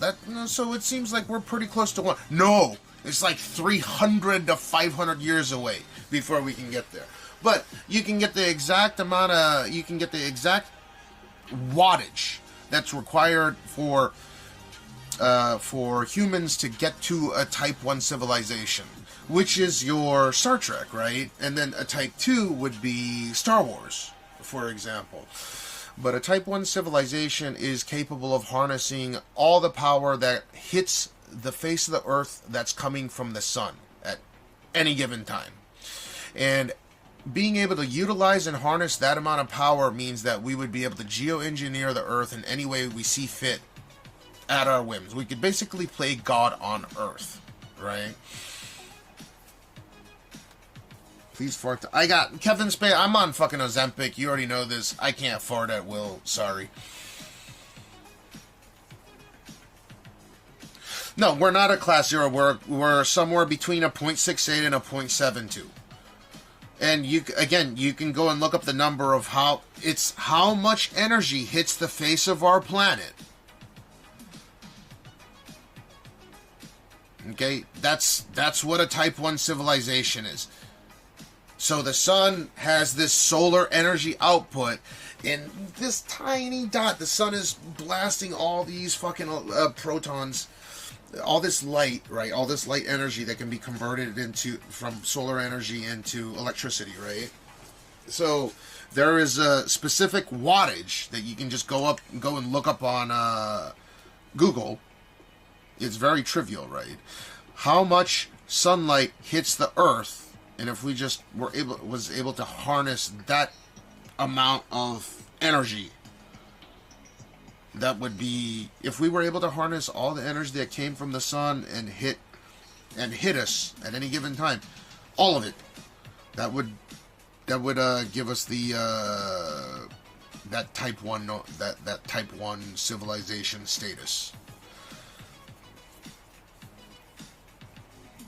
I can explain space colonies and shit like that if you want to, but it's just specifically to do with Earth, and the Kardashev scale is calculated based on that.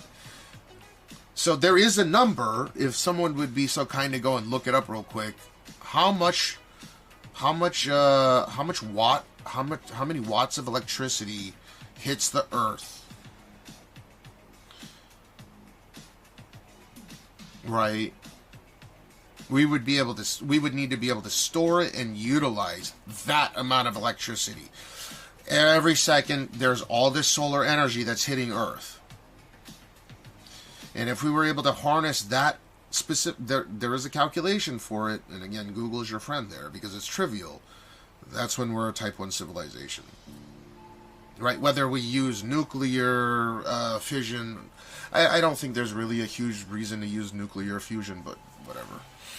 And I can explain to you why nuclear fusion is kind of a pipe dream, at least for the time being. Do I think humanity will someday become a class 1? That's hard to say. I'm 50-50 on we'll end up becoming cyborgs or something, and it won't really be humans that become type 1 civilization, like in Star Trek. This is a type 1 civilization able to access all the energy available on its planet and store it. So, there are many different takes on the Kardashev scale. And it's not a TLDR, but yes, I'm aware that they're able to use all the geothermic energy that the Earth provides. But in a simple calculation, it's how much electricity, or how much energy in terms of watts hits the Earth every moment. And we would be able to harness that in perpetuity. Once we get to that level, that would allow us to consider ourselves as a type 1 civilization, right? And yet you can go through multiple different sources. You could say nuclear, you could say geothermic, whatever the case may be.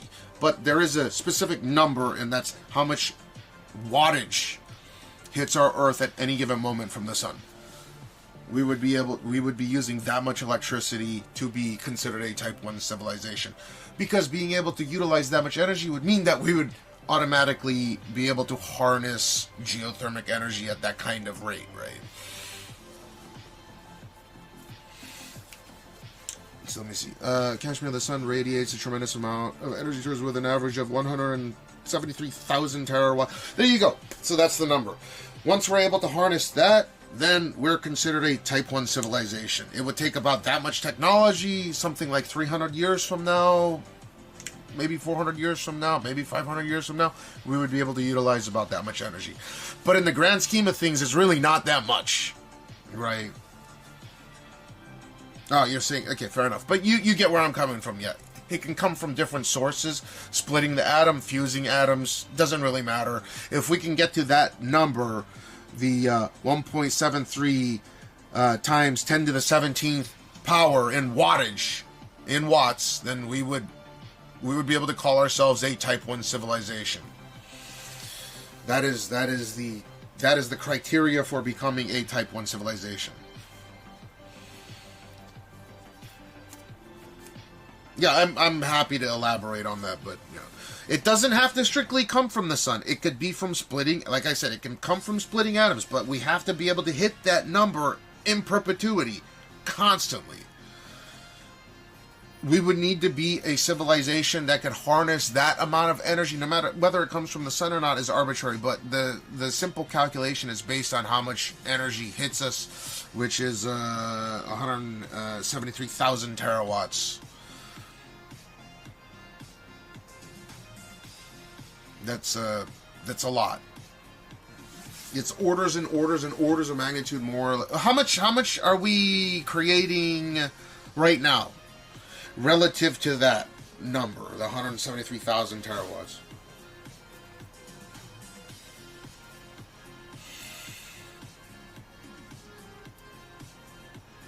Dude, yeah, so if you take an example, the mountain ranges in China is covered in solar panels, that shit is like a pebble. Like, if you want to compare how much electricity or how much energy that is that's hitting the Earth every moment, right, from that nuclear fusion ball that we call the sun, whatever solar panels that we've ever deployed, humanity has ever deployed, is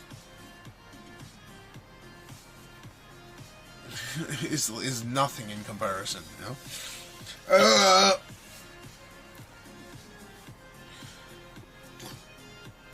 The solar installation on the mountain range of Guizhou, China produced 15 million kilowatts of energy. Yeah, talking about kilowatts of energy.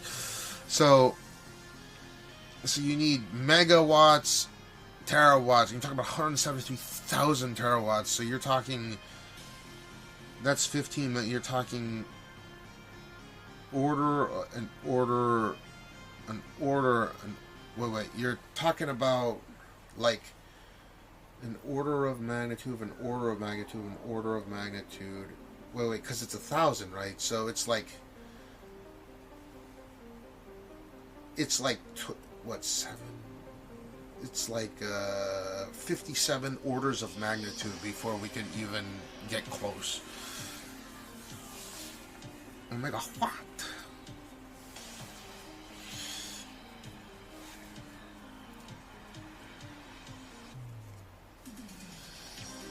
So what does Earth cumulatively produce right now? Right, there should be a general number. I'm sure it's not exactly accurate, but what are we capable of harnessing right now? Right, because when you say 173,000 terawatts, right, what the sun gives us in terms of wattage every moment of every second, what does Earth produce collectively right now?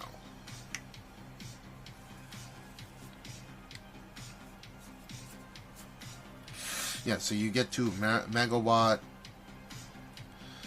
and then it's like it's so far away. It's hard to even comprehend that number, right?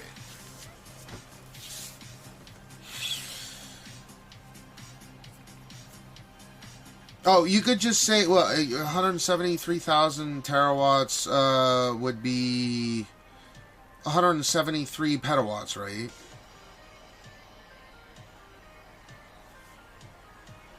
It's an incredibly large number. Yeah, so mega giga tera peta. So you could just say it's 173 petawatts of energy. 24 hours a day, 7 days a week. That's what's hitting our Earth. So that's a Type 1 civilization, right? Just to put it into perspective, it's 173 petawatts of energy in perpetuity. A Type 2 civilization is capable of harnessing all the collective energy that... And by the way, that amount of energy that's hitting Earth is like we're just a pebble. There's about 1 million Earths can fit inside the sun if you do the calculation for mass. Actually, not for mass, because the sun would be a lot more massive. I think 99.87% of our solar system's mass is the sun itself, right? So, if we were capable of creating something like a Dyson swarm, I know back in the day it was popularized the Dyson sphere, but it's an idiotic concept because there's not enough material in the solar system to be able to coat the whole sun. So you would use a Dyson swarm so your host planet would still be able to absorb some energy so it would be freezing cold. But a Type 2 civilization is capable of harnessing all the energy that is being outputted by the host star, which is a number that is orders of magnitude, incomprehensible orders of magnitude higher than whatever, you know, versus what the sun's hitting us.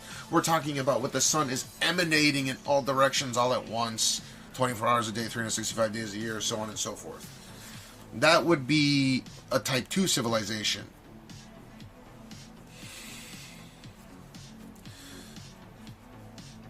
No. You need to get the number for. Well, you can calculate the terawatt per second, and it's still.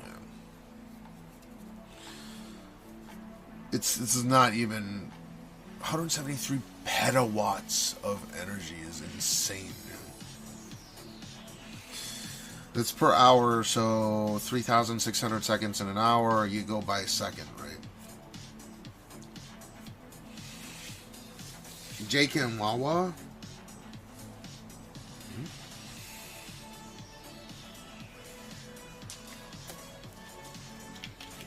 So I think before humans, like, we are able to harness that kind of power, like, we would need to be able to store it in batteries and reserves as well. It's technology that we can't comprehend, and that's where Type 1. Type 2 would be... We would need to literally find materials from other locations, from other star systems, and pull it into our solar system, so we could potentially make what's called a Dyson swarm that swarms around the sun to absorb that energy.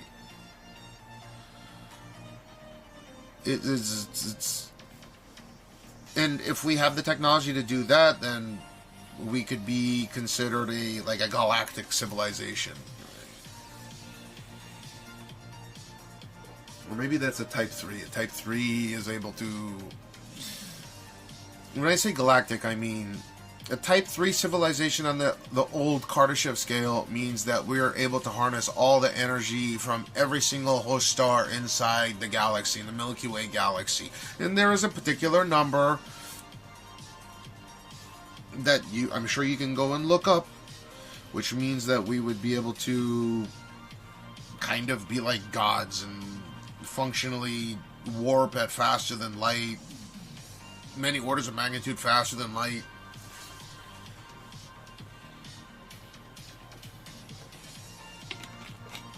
Oh.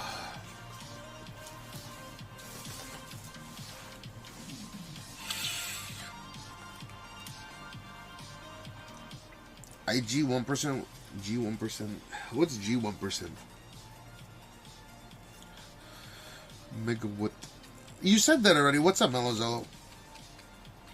Man, I hope this fucking kills my headache. Have you ever heard of the medical equipment, the Da Vinci? No. I remember we used to be able to gamble these points. You can. It's exclamation gamble and then whatever points. You can gamble the points. So yeah, Type 3 civilization, you're able to harness all the energy that's emanated by every single star in the galactic plane. Or, I'm sorry, not the galactic plane, but in the galaxy, in the Milky Way galaxy. That's approximately, what is it, what's the number? Something like 400 to 500 billion stars in our Milky Way galaxy. This is estimate, right? It goes up, it goes down. There's something like 3 to 4, let's say 3 to 400 billion stars in our Milky Way galaxy. We're going to be able to harness every single fucking star, all the energy being emanated from every single star, which means that we could produce black holes at will and white holes at will, and do all kinds of crazy, kooky scientific shit that we can't comprehend even in the sci-fi realm. But to get to that level, I really think that we wouldn't be able to do that as biological entities. We would really need to augment ourselves into a cybernetic, some kind of robotic system where we're not bound by the limitation of gravity. We're pretty resilient. on Earth, but are we resilient compared to other stars and supernovae that emit gamma ray bursts? Like, not really. So we need to be mechanical in nature in order to take advantage of those resources, right? Like, we would need to be able to download our collective consciousness into some kind of computer chip and then go and do as we please over I assume billions of years. We would need the ability, or we would need to first solve the no aging process, so we would be able to functionally be able to live forever. However, if you live forever, you still will eventually die, because even if your body does not decay, given enough time, you will eventually hurt yourself and die. Right? Like, you just trip on a rock and hit your head over a long enough period of time, it's going to happen, right?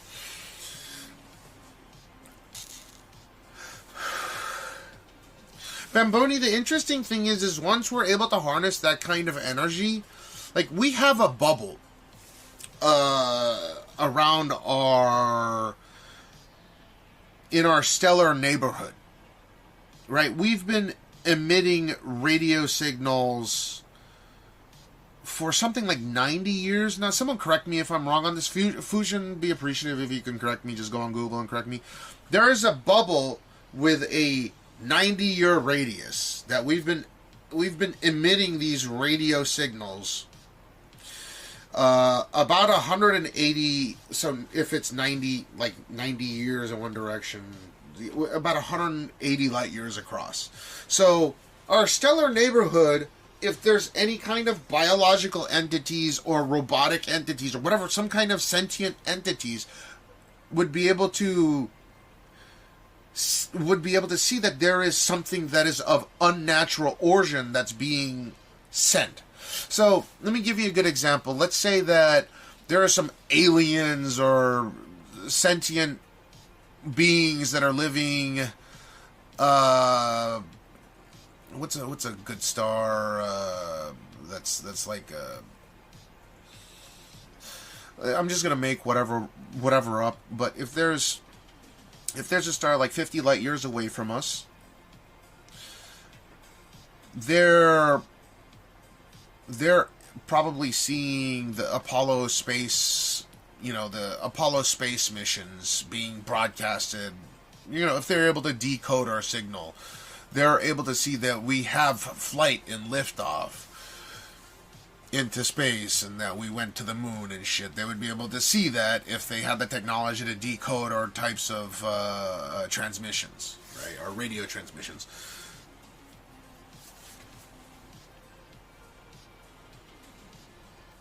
Vega's what, 100 light years away?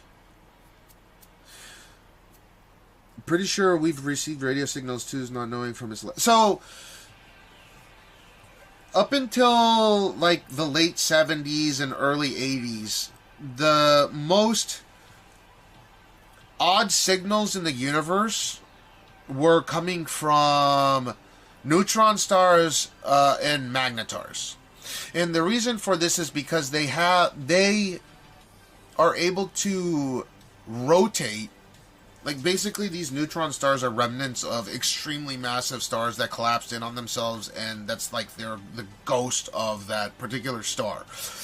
There's enough gravity to hold that star's core, right, without and stay in that condition, but it doesn't fall into itself to a black hole, so it's like a stable, they call it a neutron star, and like massive versions of these are called magnetars. And the thing is that when they shrink, just like an ice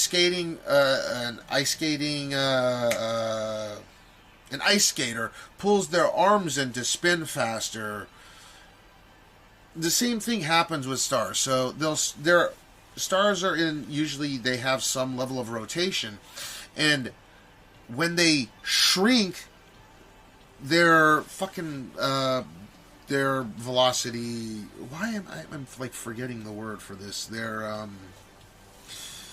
their fucking velocity increases. There's a specific word for this, a technical terminology. Not their orbital velocity, their velocity, their trajectory or whatever. Not centrifugal force. It's a fuck. I actually have to like a conservation of momentum, right? So when it shrinks, it's going to spin faster and faster and faster. And we call these types of neutron stars natural candles or standard candles, because when they flash towards Earth, they do it as accurately as our most sophisticated atomic clocks do. And back in the 70s, late 60s and 70s, we were receiving these signals from like the Arecibo, the huge radio telescope, right? We were like, what are these things that are... They're sending a burst of energy towards us. These radio signals are arriving at us on a consistent basis, right? So we before we knew more about black holes and neutron stars, a lot of these astrophysicists were like, this is of unnatural origin. They must be of extraterrestrial origin, right? Because it is at such a constant. It perplexed these scientists, and eventually they figured out that, well, we had to build more and more powerful telescopes, radio telescopes, to observe them. But we figured out that they're actually stars that conserve conservation of momentum once they shrink, and then they start spinning, and they'll usually have two poles with extremely tight. They're pushing out incredible amounts of gamma rays from these two poles, generally from magnetars. And if our GPS system were to go down, our redundant systems are actually those neutron stars and magnetars. If you guys didn't know that, we do have a redundant system to GPS. If for example, Russia or China decided to destroy all of our fucking GPS satellites in geostationary orbit with the Earth, we could actually use those magnetars and neutron stars as points of, points of information in order to make a functional GPS out of it. And they actually do this when a spacecraft needs to find its coordinates within within a XYZ axis or 3D space. It doesn't have GPS to rely on, right? Well, what it does is it finds these particular magnetars and then course corrects itself based on, well-known, hyper-accurate neutron stars and magnetars to orient itself. If you didn't know that, now you know. So we have a GPS that, like the Parker Solar Probe, used that system. Like basically any satellite that's been launched within the last 30 years have been using this technique in order to reorient itself relative to Earth and relative to where they're trying to get to. They don't need a GPS system in the traditional sense, because we have those standard candles, right? They can use certain types of stars, and they can use certain and they use magnetars and neutron stars to do that. This is pretty cool, no? Yeah, I know the Arecibo. I wish that they had put a little bit more effort into preserve it, but of the budget, that thing completely collapsed. No, it's called conservation of angular momentum. So that's why that's the word that I was looking for. I didn't even end up searching it. Like I wanted to, but I didn't search it. It just popped up in my head. That's why I do have a headache, so that's why it took me a second. So if you have an object of huge mass that's, let's say, rotating due east at a specific amount of at a specific speed, and it shrinks like ice skaters pulling in their arms, it'll spin faster and faster and faster and faster. Now, once they get to that neutron this is a theory, by the way. It's not proven because we haven't gotten neutron star material in our back pocket quite yet. But yeah, as a star shrinks, it'll spin faster and faster and faster and faster and conserve that angular momentum. So once they get to a certain size, they don't really get smaller. They don't get larger unless there's a companion star that they're siphoning material off of to get bigger. And sometimes they'll actually siphon too much material and collapse into a black hole, or they'll become I think it's called a type 2 hypernova or something, where they'll collapse into a black hole, or they'll just puff all their innards all over the galaxy. It's pretty amazing shit.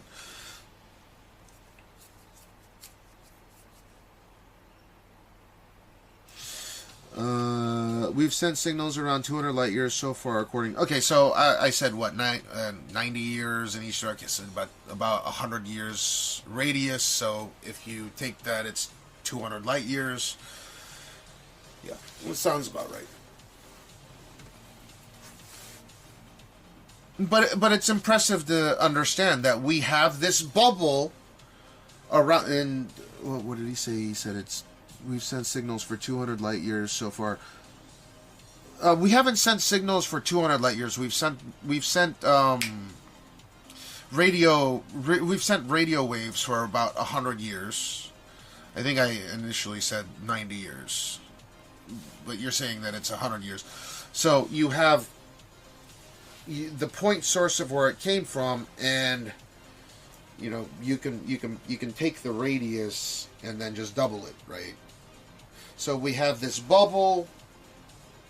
We have this, what do you call it? We have this spherical bubble that if there is a technically advanced civilization out there, whether it be mechanical or so long as they're sentient, and they are at the point where they have antennas and they can receive some form of signal, that they'll know that there is some kind of unnatural dispersion of radio waves going out to them from a specific point that's relatively close to them. But let's say that they were able to decode what was happening 50 years ago, they would be able to see that we were launching the Saturn V rocket and landing on the moon and shit about right now if they were about 50 light years away from us. It's interesting.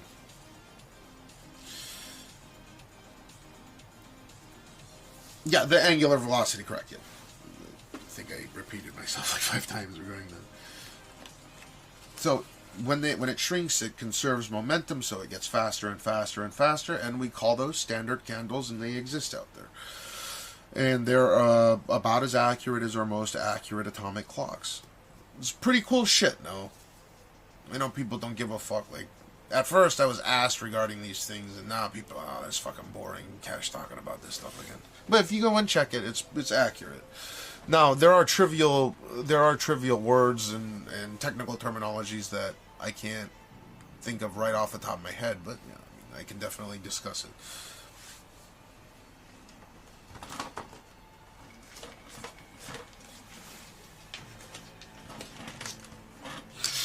That's what I studied at community college, man.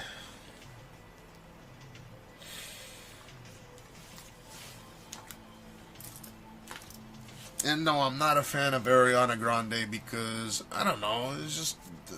I don't like her nor dislike her, I'm not a fan of her music. It sounds like fingers on chalkboard.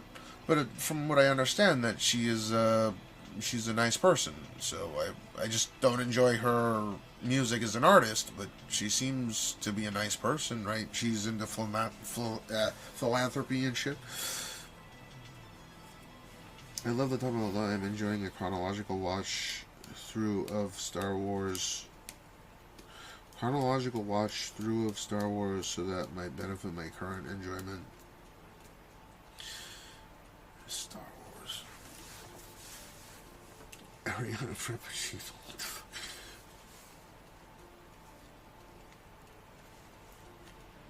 Yeah, I can't. Her voice is really nice. The type of pop music is not to my liking. I apologize. I'm not trying to offend anyone. If you enjoy her music, please, by all means, enjoy her music. I don't.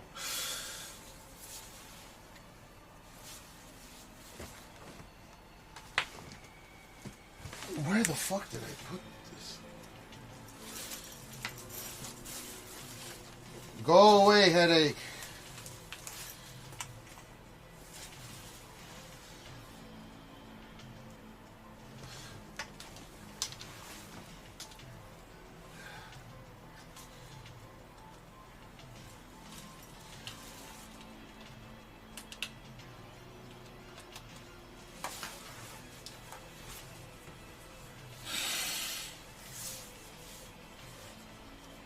Why, do you guys like Ariana Grande because she's hot?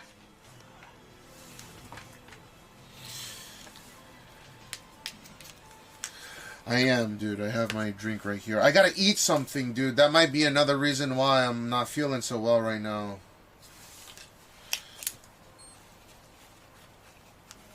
No, it's nice right now because I'm in AC, but in order for me to go back out, I need to have some reasonable... Dude, I'm not gonna go to eat anywhere. I have some... There should be something in the fridge, I think. I don't know what the fuck is in there. We'll see.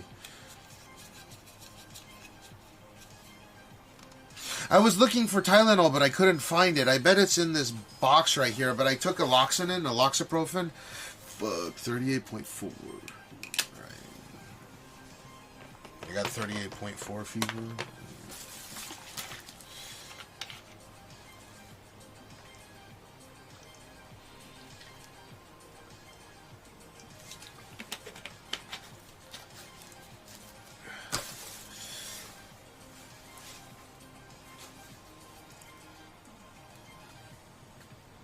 Whitey, what to do? No, I want to go back outside. So I took the Loxapron, and then I'm gonna grab something to eat here. Loxapron.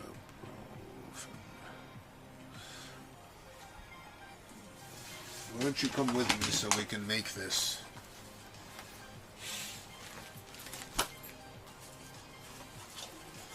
Dude, if my fever doesn't go under 38 degrees, like I said, I gotta go to Tochigi tomorrow, so I don't want to, like, give myself an idiotically high fever. Once it goes down below 38 degrees, I'll go back outside, but if it stays above 38, which right now I have 38.4, I have to wait for that fever to go down. And then I'll start really looking for this Tylenol, which I'm pretty sure I have. You know what? I bet you I have some in my... Hold on. Maybe I just need to eat.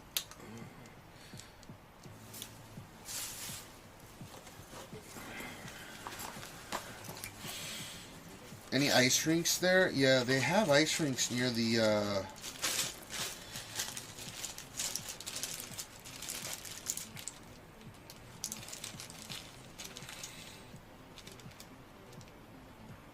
Ooh.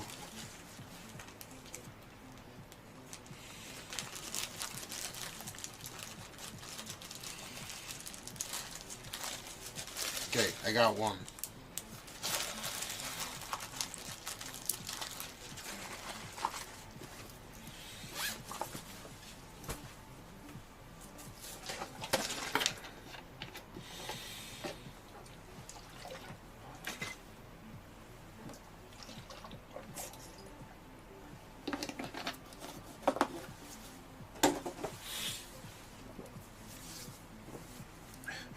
I don't want anything to drink, man. Come on.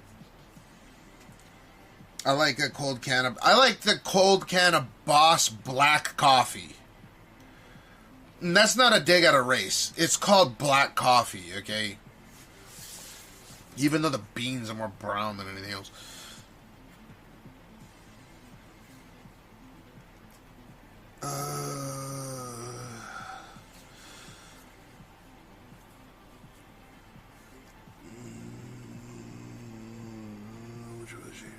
Shave ship?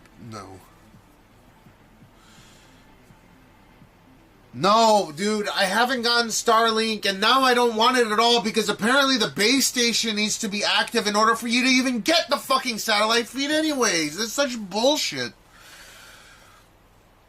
I really wanted to replace my current jacketed, stupid fucking HughesNet bullshit. Like, I have one that tags off of HughesNet right now, and it's slow as shit. And I'm paying $300 a month for it. And if I could replace it with Starlink on their, they have what's it called? The Pro. Hold up, I gotta look it up. The Pro Dish. They said that at this address they are unwilling to fulfill my order, even though I ordered it. I don't want the Starlink Mini. That thing is dog shit. It's slow as fuck.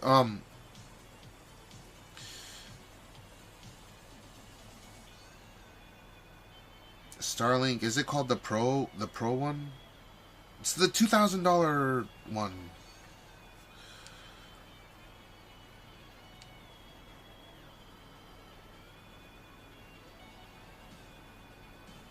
Let me see.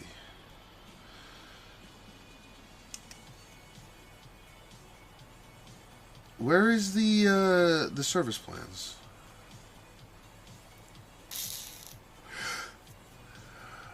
Oh yeah, the Roam, the stupid fucking Roam thing. Okay, but I don't care if it's the Roam. They have the which one is it?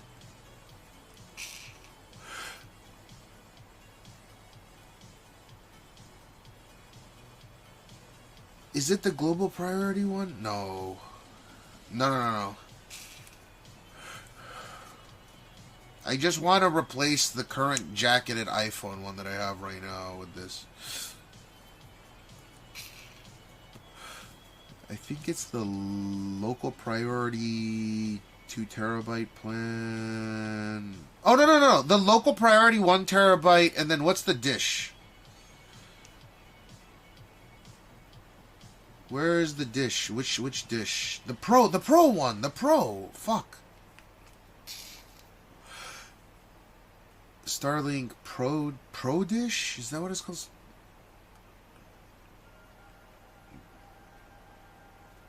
Starlink dishes? It's not the Mini. I don't want the Mini. Starlink Performance Dish. Fucking stupid. The Performance Dish is a high-end option designed for demanding use, offer enhanced performance, lower power consumption, is more rugged than the standard dish, targeted toward business, enterprise, and consumers seeking top-tier performance. There you go. So I want the Performance Dish, which I think is $2,000. And it turns out that I can use my new address in order for them to, because there's not a building that's built taller. We bought the air rights of our neighbors. So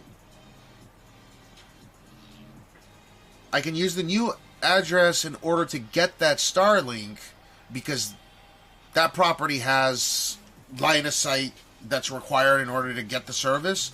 But this has a 6-story building right next to it, so it blocks it. So I can't order it from this address, which is dumb as fuck. Well, your neck fan, I don't even know where I put it, dude. I haven't used a neck fan in a while.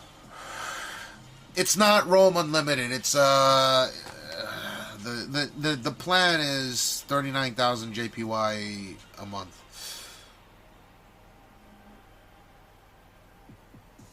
I can roam with it. I asked.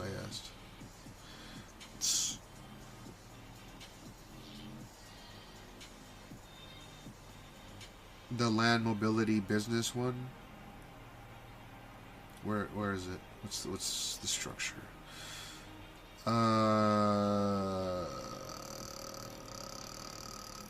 Service plans for business. It's called Local Priority 1 terabyte, and it's 39,400 JPY per month, which is cheaper than $300 a month. So I'll just. That's the one that I wanted, 1 terabyte. So but now I'm contemplating not getting any of this bullshit because the base station needs power. Like, there needs to be a Starlink base station, or like if the whole city power grid goes out, I wouldn't be able to use it anyways, which is the dumbest shit I've ever heard of. I thought that if the power went out, the whole point of this satellite technology was, like with my HughesNet, if the power completely went up, I could do SOS, I could make phone calls from it. The latency sucks on it because those geostationary satellites orbit at like 20 whatever thousand miles above the surface of the Earth, not the few hundred kilometers that I think Starlink satellites are going around Earth at like 400 kilometers, I think, in altitude. But the HughesNet ones is like 20 something thousand. So the latency sucks, but you can still make calls and shit like that. It's not that bad.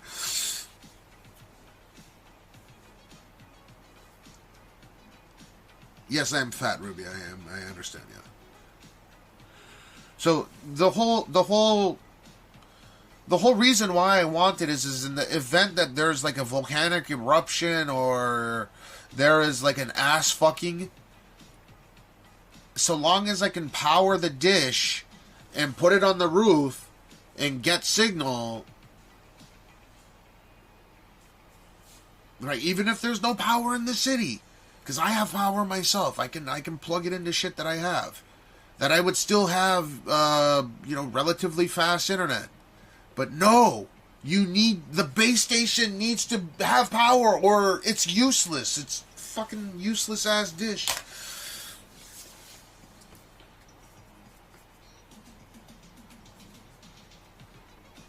No, I'm still fat fucked. I know I am. The fuck.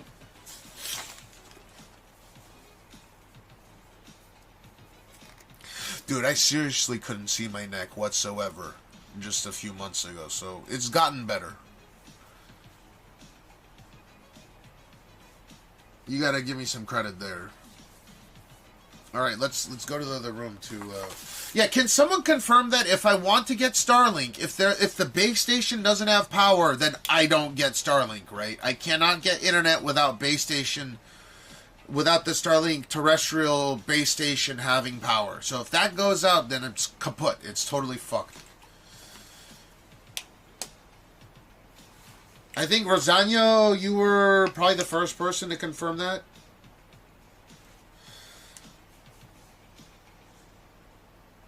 No, she's been telling me lately that she can see it.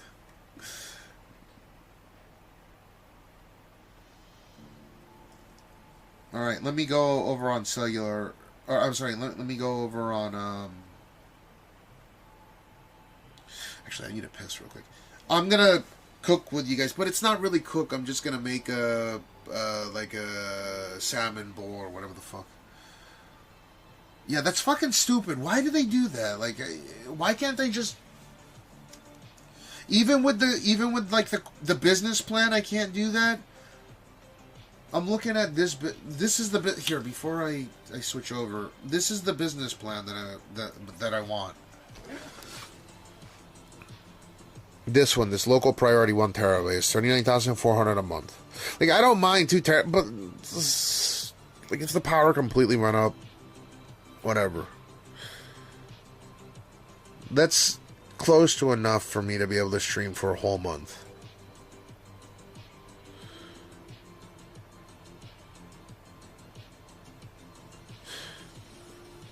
And I can use this in motion, right? That was the whole point of it.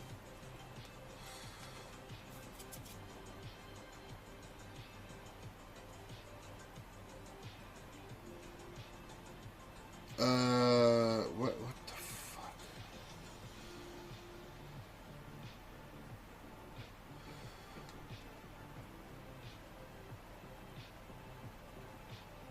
Alright, we're gonna make this. Let me go take a pee-pee real quick.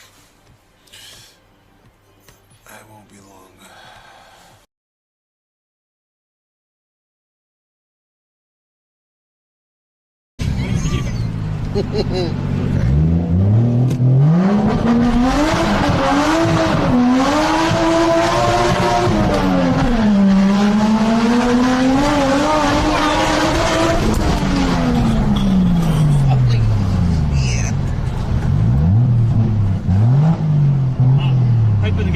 파이프抜けた取りに行かないと No, we gotta get the pipe. パイピング抜けですね、これ。パイピング抜けです。ね、今日の服装。なんでこんな感じなんですか？今日ね、え？ああ。可愛いですよ、お兄さん。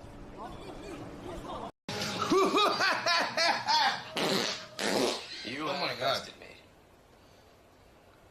The fuck? What happened?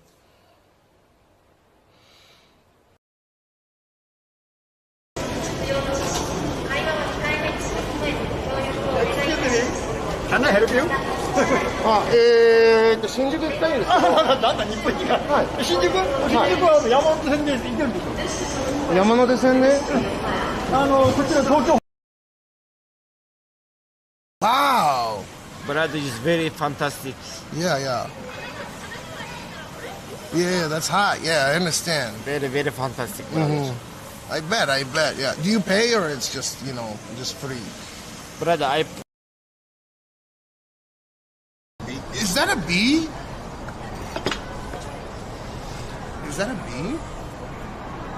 Oh, you fucked up, bee. You fell. That bee just fell. He fucked up, dude. He was too greedy. It's a life lesson. That bee fucked up. Oh, you're swimming in alcohol now. You fucked up, son.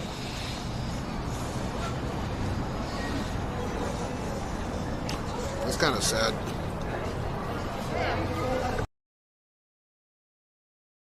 Like a Ranger. Rolex power! Woo! Yeah. Rolex power.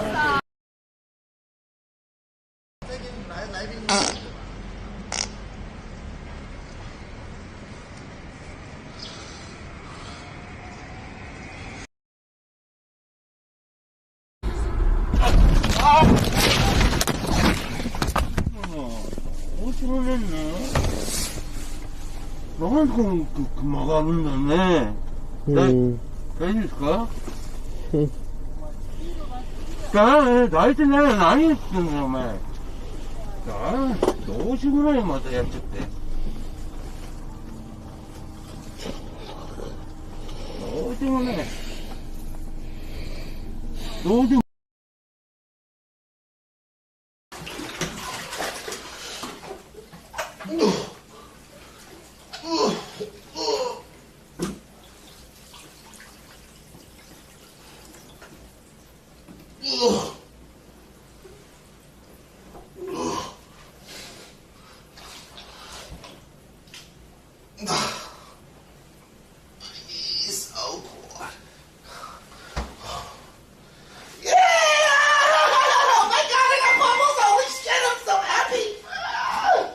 Holy moly.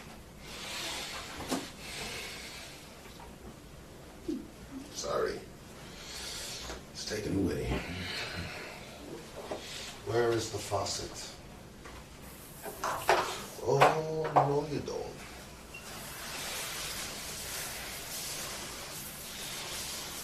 The bubble master knows how to Ow!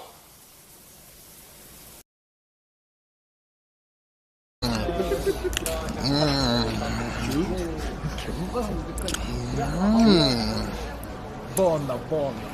No, buono. Yummy. Wuhan lunch. I love Japanese. Yeah, I love Japanese. Japan.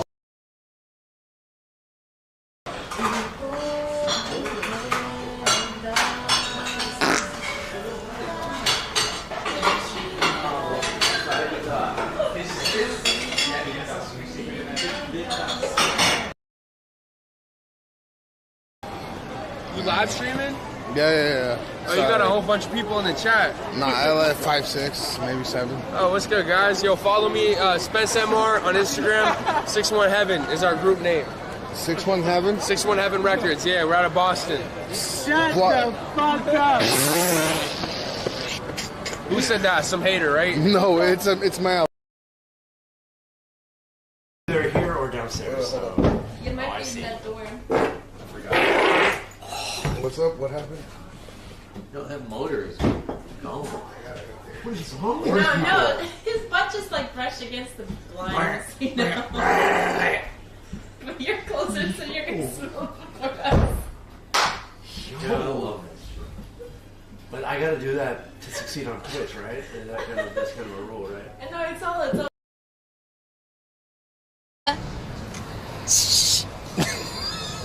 very cute.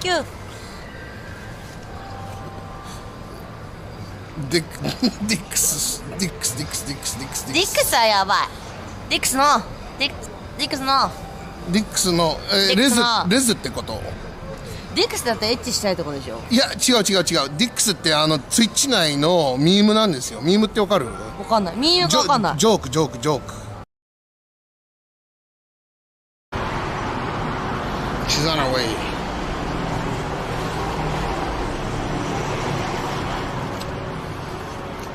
Rice!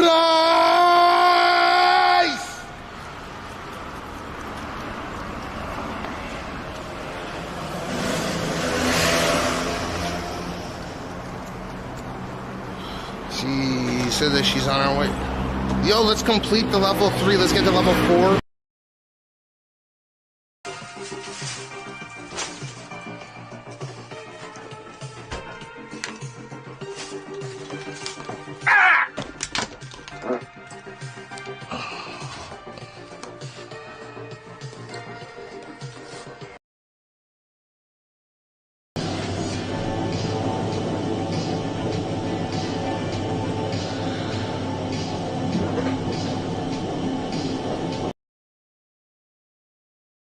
But I still try to power through it as much as possible. I'm glad I got these new shoes yesterday. Dude, they're lifesaver right now.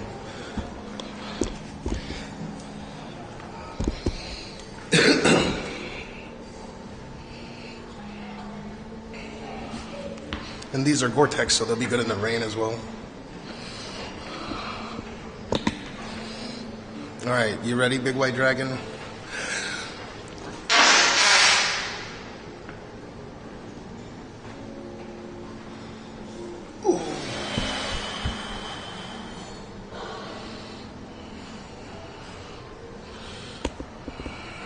Clip it. Oh my god. 仕方ないけど日本語喋るんですよ。Oh my god, you You ignore. I don't know. I speak a little bit of Japanese. So you Japanese. No. Which language is the better in English or Japanese? He is Usotsuki. They call me a liar because of you. Usotsuki. I don't know what does that mean? Uso. No. He is touching my cock. Doubter. You touch my cock and balls. He is big doubter. Liar. I'm sorry. Because everyone is speaking in English. I have to speak English. To be honest, you speak in Japanese. Yeah. Completely. Really? No. No. Usotsuki. Just a little bit. I study. ね、ジャパニーズでも喋れるでしょ？そこそこ。喋れるじゃん。New setup. Bing Chiling. OnlyFans cock cam. Finding street buskers. Yeah, pretty much. So, 無駄な税金かけていちいちね they find people like Right. Yeah, he understands. Yeah. Well, hopefully my little contribution helps you out. I'll share it on my stream. This is his TikTok. Oh, or you have a TikTok, Instagram.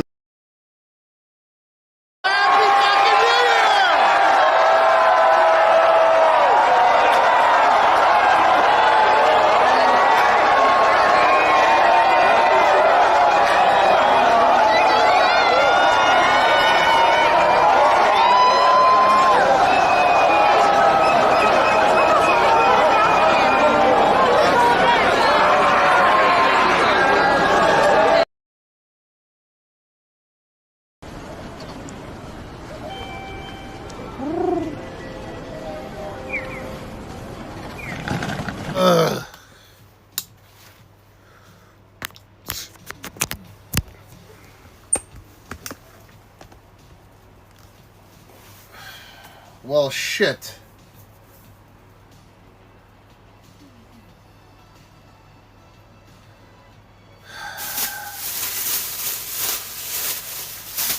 It's 38.7 now, man.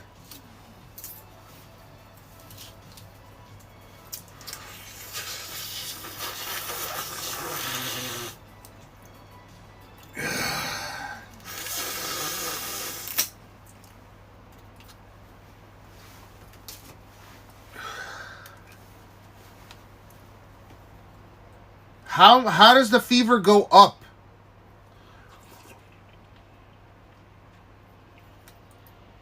Maybe if I eat, I'll be good. I'm eating this gelatin.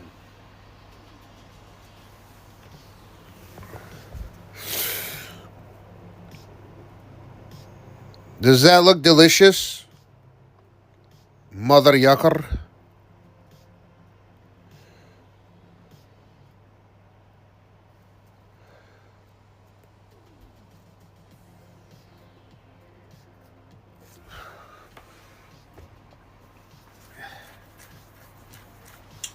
I don't think it's Jello. This is different from Jello. By the way, Whitey, I think I'm supposed to be able to use that across Japan, but I can't take it overseas. I don't plan on taking the fucking performance version of that overseas. How does my fever go? Like, did I really fuck myself without... You can tell that I'm unable to articulate what I'm thinking right now properly because this fever is going up. I don't have the flu or anything. It's just, it was the outside temperature. It'll go, I'm pretty sure it'll go down.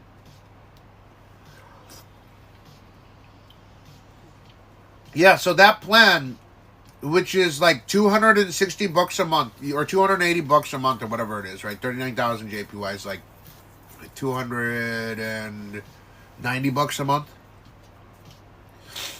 So if I pay for that $290 a month, I won't take it out. I won't be able to take it out of Japan. But I just want it in case there's some kind of disastrous earthquakes. Yeah, the temperature itself is not that bad. It's just the humidity with the temperature and the sunlight. It's not even too warm. Like, it's just... The fucking humidity was terrible earlier. And I don't want to bitch about it all day long, but... We got what we got.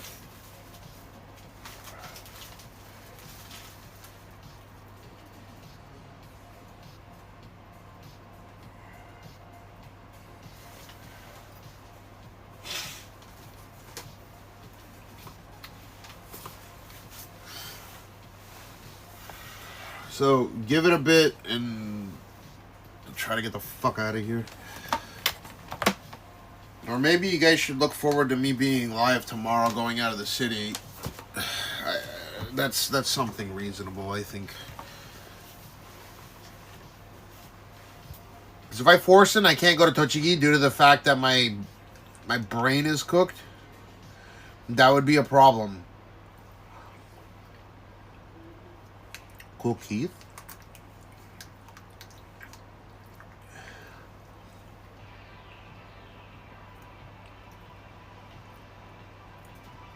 Oh, it's hotter than that. It's already delayed. Here. It's 32 degrees. It's only 11:30 right now. It's not, well, it's 11:20, but it's 32 degrees. Oh, that's in Shinjuku. Sorry, I had to refresh it. So in Shibuya right now, it's 32 degrees, about to be 33 degrees. The high today is 12 degrees higher than yesterday. A peak temperature of 34 degrees centigrade.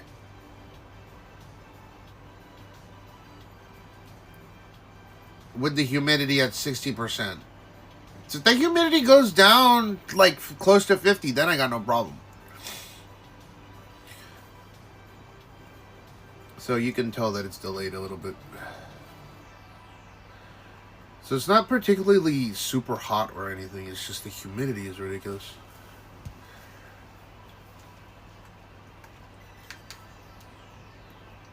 I don't know what it is, but when I was outside, my sweat wasn't evaporating. Probably because it was like 70 whatever plus humidity.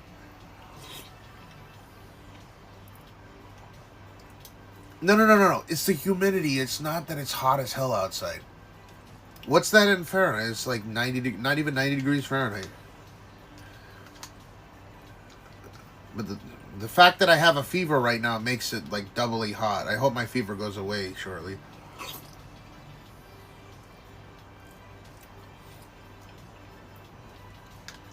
I'd trade you my weather for your weather right now.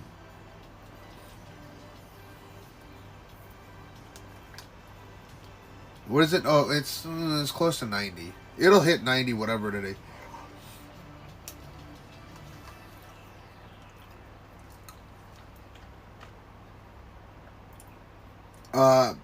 Big Bubba's Gmail.com. What to do?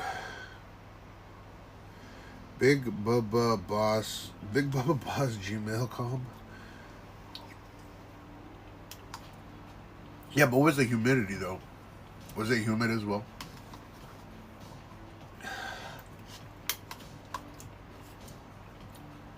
I honestly wanted to go over to Akihabara to look at all the cool biz shit that they have.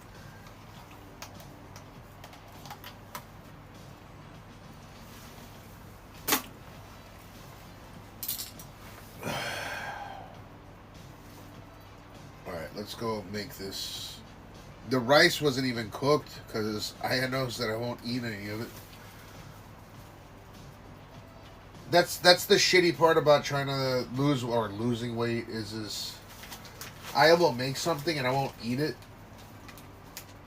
So she just straight up doesn't cook jack shit anymore. Not even the rice.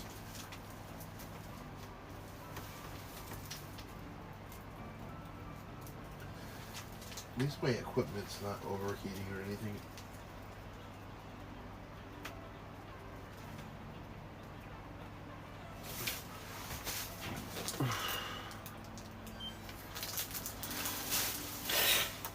I'd like to go to Akihabara. I'd like to go to Akiba, but I can't really do that with... I'm approaching a 39 degrees centigrade fever, which is...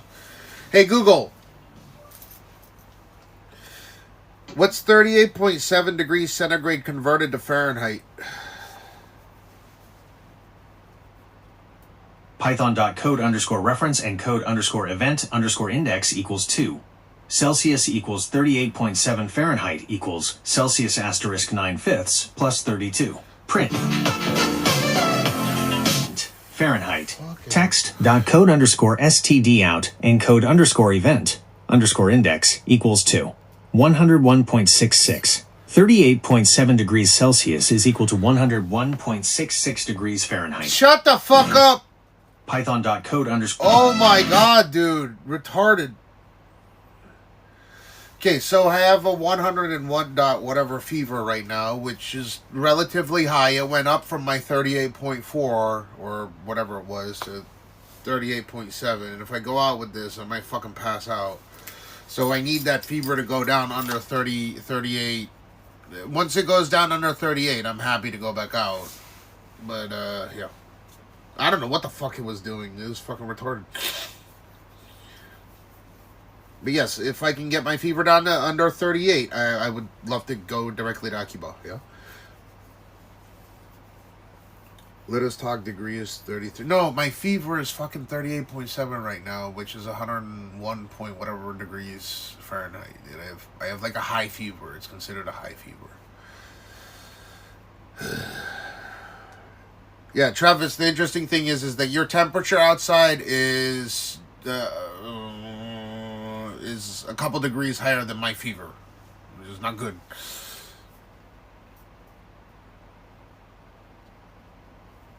So I microwaved rice. It's our surplus supply of rice.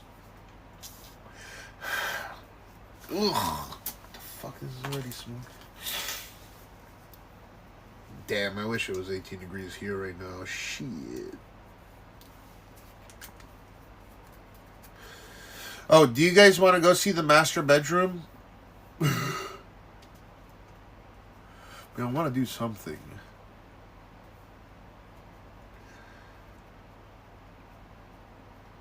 No, my fever is 38.7 right now. I put it in Discord if you want to take a look. That's my fever right now. It is currently 33 degrees centigrade outside, if not 34. Once my fever goes under 38 degrees centigrade, then I can go back outside. But I have to get it under 38. So it's nice and cool in here. Hopefully it goes down. It went up though. It went from 38.4 to 38.7.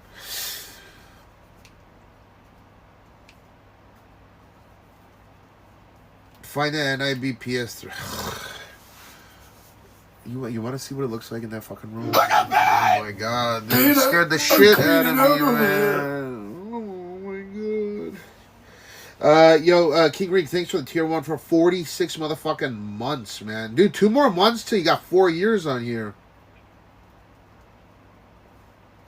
Alright, we're about to do some little simple cooking. We can go in the other room. You want to see what it looks like in Yodobashi camera and some servers and shit? Fornace mains hotter than a volcano. What? Yeah, I appreciate it, dude. You got 29 days, almost a whole month of watch. Oh, you got over a year of watch time. What the shit? Damn. Yeah, for those of you guys that are longtime watchers, I do sincerely apologize that I have to take care of my child, and thus I can't stream as much as I prefer to. But going into the summer, I'm probably going to start planning shit out so I can fire up stream, be live by 7 or 8 p.m. all the way until like noon or something. And if I got to take a break for a few hours that's for like July and August or whatever. But yeah, right now we're experiencing like peak July temperatures, just crazy. Yes, family comes first. But, you know, I try to make a concerted effort to still stream 200, 250 hours a month, so.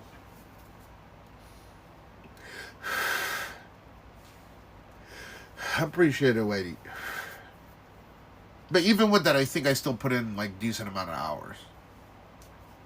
And I don't know what I don't know how to...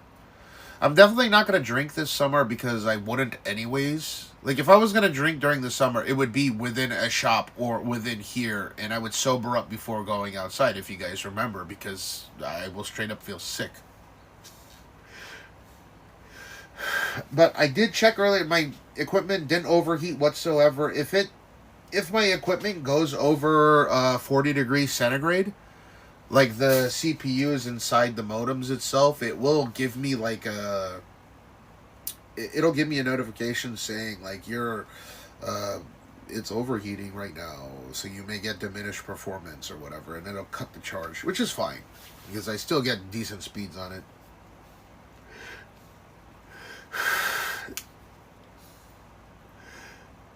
You've spent 9 years, 3 months, 31 days. What? No, you just typed that. It makes no sense.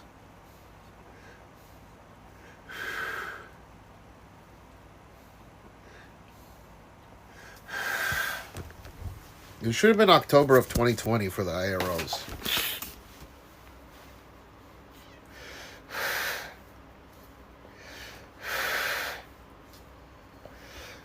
You guys hope that I start doing gambling streams? I'll do it out of pocket too. CAC. So it's not a scam at the very minimum. Alright. This is for you, Mac Drew.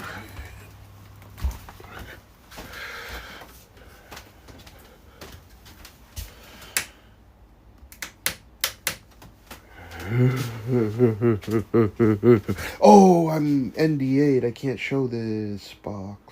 Okay, so I have a new internet connection. I have a third internet connection right now. And I'm not allowed to show this. Okay, I can show these two. But that box over there, I'm not allowed to show. Okay, I can show this. I have my 10 gig. I have my 10 gig right there. And then I have my 10 gig over there. So 10 Gs. Ugh. Ow.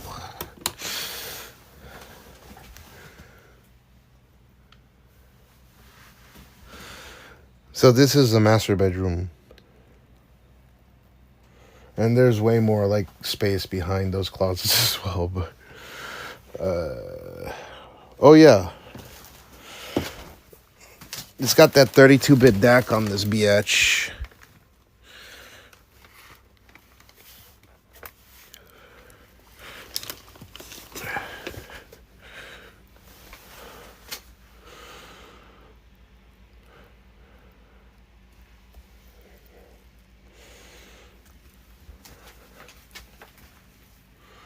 Dude, it looks like Yodobashi in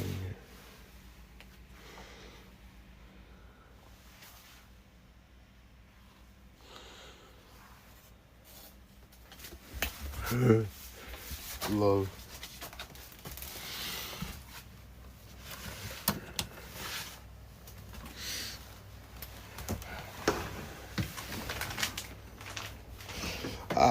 I can say with confidence I have the world's fastest internet now.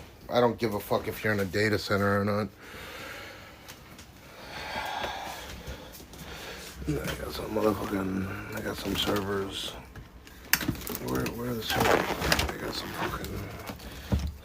fucking servers, some fucking platinums. Some Xeon platinums, a lot of RAM in the bitch.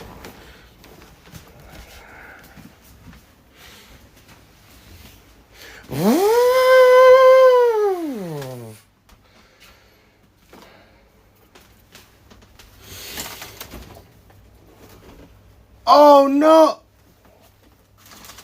Oh yeah.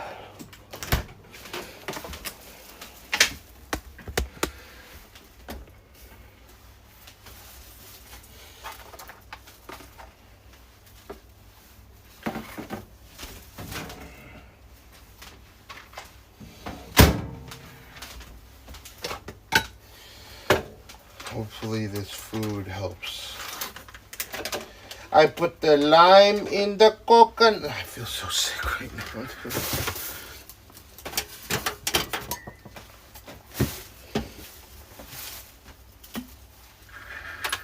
We're gonna put some of this vinegar in here. Oh shit, I put way too much in. God damn it, dude, I just ruined it.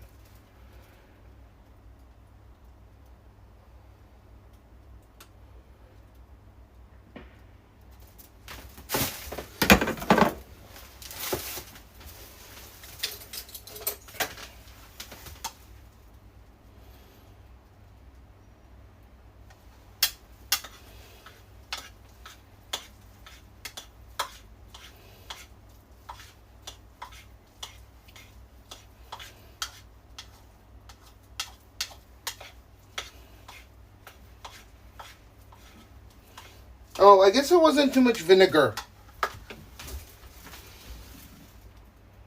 Where's the...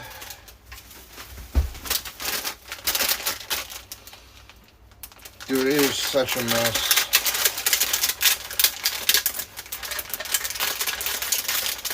You satisfied with that Yodobashi trip?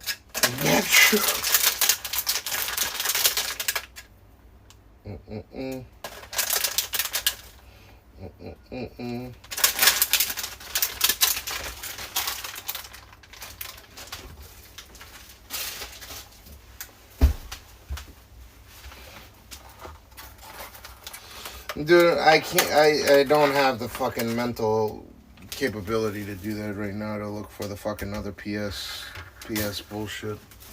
Later.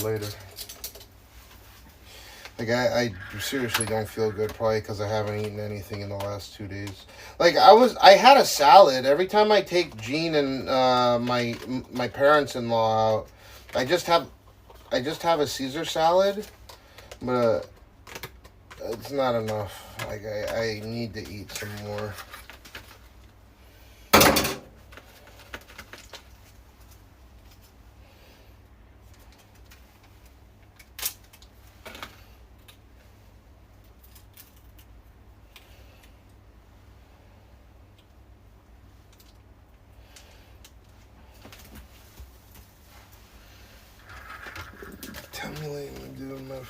I'm serious. I have fucking almost 39C or 30. I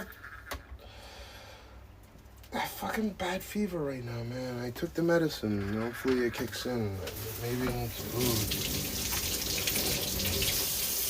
I fucking give it everything, man.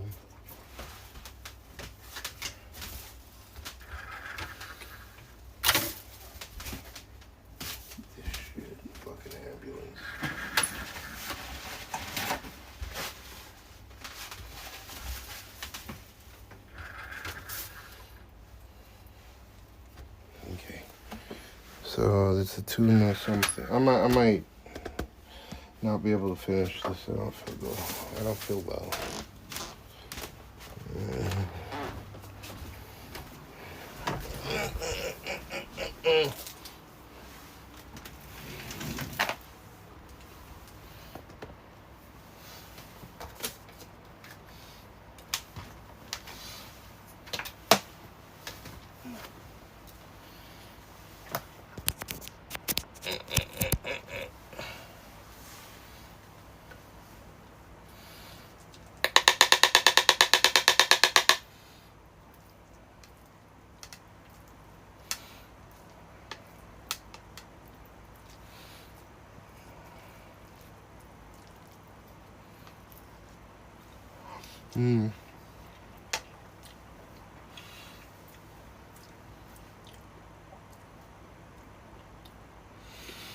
I can't really taste it.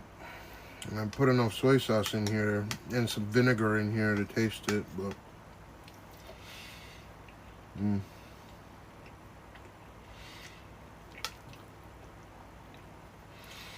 worst part is the 1 gigabit per second comes with 100 megabit. No, it's symmetrical.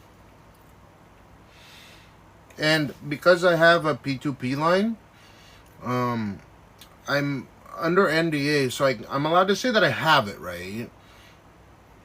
But I have the two 10G symmetrical lines, and then there's a black box underneath the table that has a new modem in it. I'm not allowed to give the exact specs of it, but I can say that it is significantly faster than the two 10 gig symmetrical lines put together by a long shot. Now,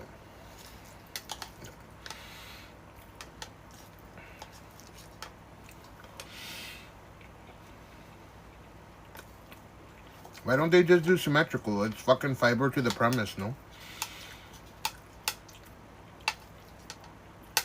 I don't even have a computer that'd be able to do a speed test like halfway.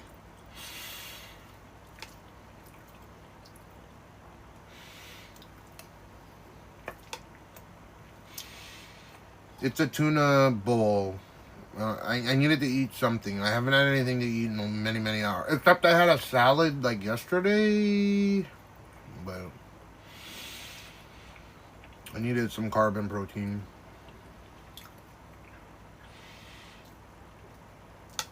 Is symmetrical more common than asymmetrical in Japan? If it goes home, if it's fiber to the premise, then it's always symmetrical. I don't think there's a single plan that's not symmetrical.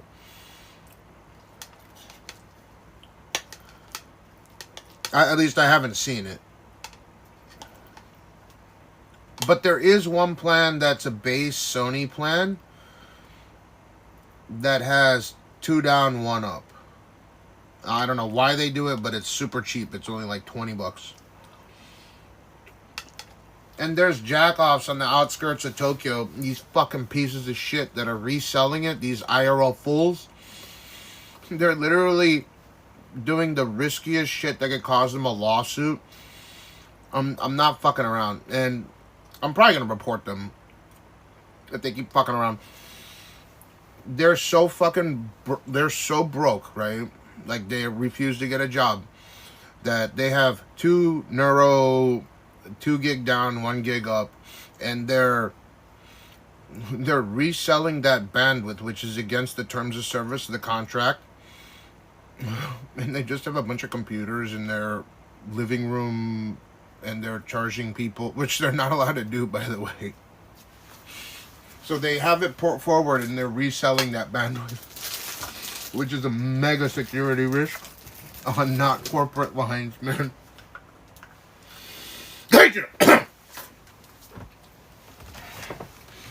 Fucking call me out, motherfucker.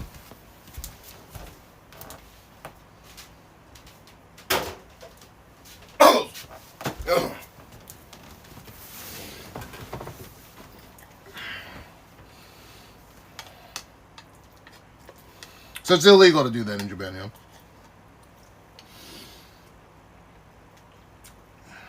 2 down, 1 up. Are we talking? Yeah, gigabit, yo.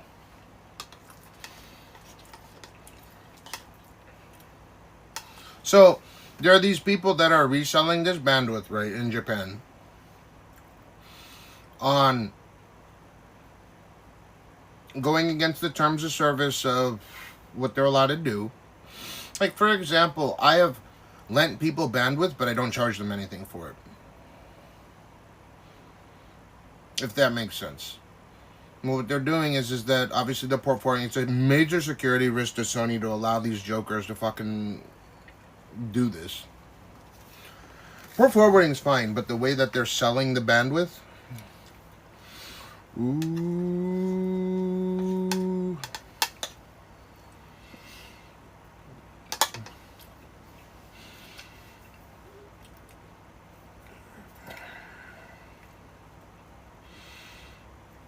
It's like a reseller or being your own ISP. Well, I mean, it's a major security risk. And there are live streamers in Japan that use their services because, unlike IRL Toolkit that have their equipment, you know, they have their rack servers, or they have rack servers in a tiered data center, right? These guys are using consumer grade internet, which has decent enough bandwidth to host other IRL streamers for undercutting IRL Toolkit's price, but only because IRL Toolkit is actually going through Cloudflare, and, you know, they're offering a real service, not a, hey, you know, I'll host your fucking internet using no albs, and this is the wildest shit. And I wanted nothing to do with it. They put my face on their page for a while. I was like, I don't want to have anything to do with this shit. You're not supposed to be making money because the government subsidizes all your medical bills. And they're still doing it. It's these IRL fools. The wild thing is they even took the fucking IRL Toolkit name, like, sort of made it their own. Like, they stole it. They steal everything, man. It's crazy, these scamming fucks. Direct something upside down also. What the fuck? So you get what I'm saying? Like, if you go and pay like $100 a month for like 2 gig internet, right? Like Google Fiber. Yeah, you can use it for your own. You can use it for your own use, for your personal use, but you can't port forward and start selling that bandwidth to other people. You get what I mean? It's always going to be against terms of service because this is a massive security risk.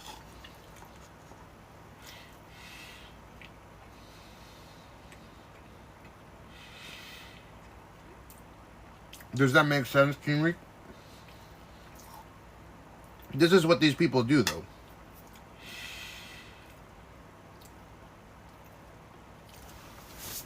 I'm not saying that I'm not saying that IRL streamers out here in Japan are paying for something that's not legal, because there's just, what my assumption is that they're just PayPaling them money for a service that on the surface looks legitimate, but the back end, I know how it all works. And they threw my fucking face on their page without my permission for a while. Obviously, I wanted nothing to do with it.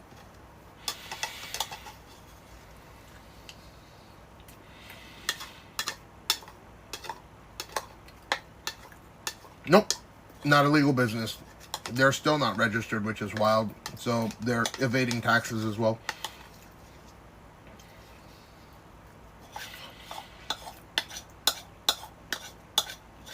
And I was accused of potentially getting him kicked out of Japan, right? This guy.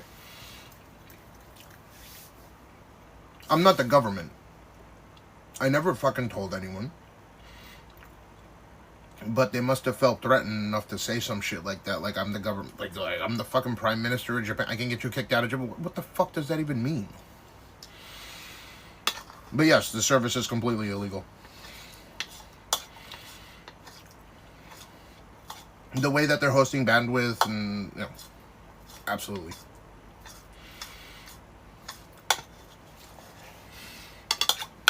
It's in the terms of service, but they don't speak Japanese, so they play the ignorance card. Them fucking turtles are wild, man. They can't stop scamming people. You empty the trog, the trog group.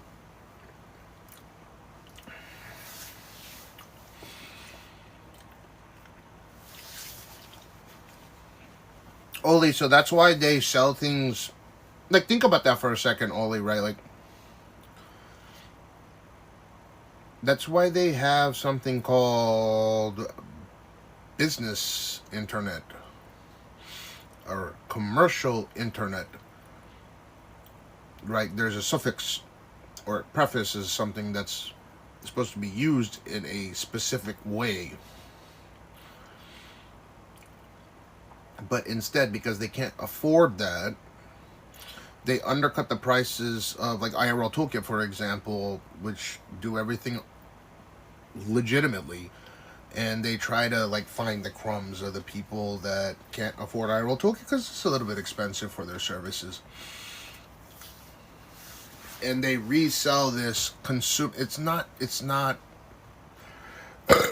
like, I can read Japanese, I can read the terms of services, and everything about what they're doing is illegal. Like, they can get sued into oblivion for this. They can lose their PRs, they can lose their ability to stay in Japan. So that's why they lied about saying that I almost got them kicked out of Japan. But I'm not the government. If you're not doing anything illegal, then there is no situation in which you would ever almost get kicked out of Japan. It's kind of a, like, what, like, how would I be responsible for getting people almost kicked out of Japan? That makes no sense to me. And yeah, it's unlimited, it's uncapped. It's still best effort at the end of the day. So I know how that particular system works, but it's wild. They have they're not even using, like, rack-based servers unless they changed over to that at some point recently.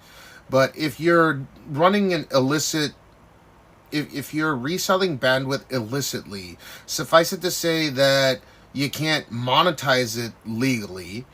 And if it was monetized, then it would have to be on a business registry legally, right? Which means that the business would be paying for taxes legally. So all the dominoes fall one by one by fucking up that bad, right? They don't sell enterprise or corporate grade internet for no reason. They sell it because it is a tremendous security risk to just allow people willy-nilly access into your system, into your infrastructure. Yeah, it's IRL fools, yeah. I've been to the place. They don't have rack servers, right? They just have a bunch of, like, shit desktop computers. And, like, the breaker drops. It's fucking wild. They have to run the AC because it runs so hot in there. Right, so there's, like, a feedback loop of dog shit in that, in the place where they're doing this. So, if you go to their webpage, they make it seem professional or whatever. There's two people doing it, right? It's not just one. There's one and one, but I know exactly where they both live. But I'm just saying, like, if they keep fucking with me, I will absolutely have no choice but to report them. But they've already said that I almost got him kicked out of Japan. But that makes no sense because I never reported him to... Like, I got I got put on their webpage when I did not want to be put on their webpage, you know, because they clout farm like crazy.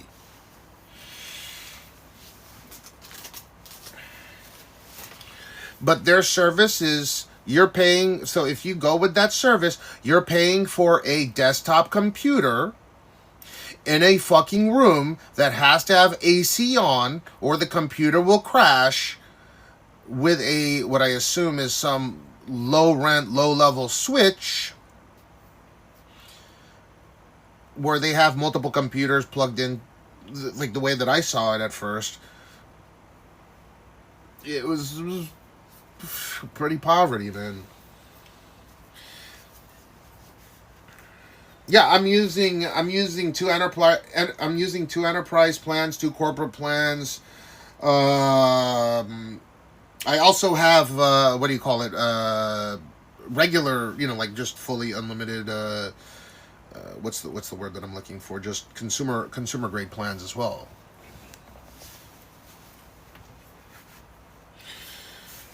No, it's not a matter of go the bolt cutters. I don't want to do anything like that to anybody. What I'm saying is if you're gonna sell a product in Japan, you have to be a registered. Like if you want to sell a product in Japan, you have to pay taxes, right? Because you're doing business in Japan.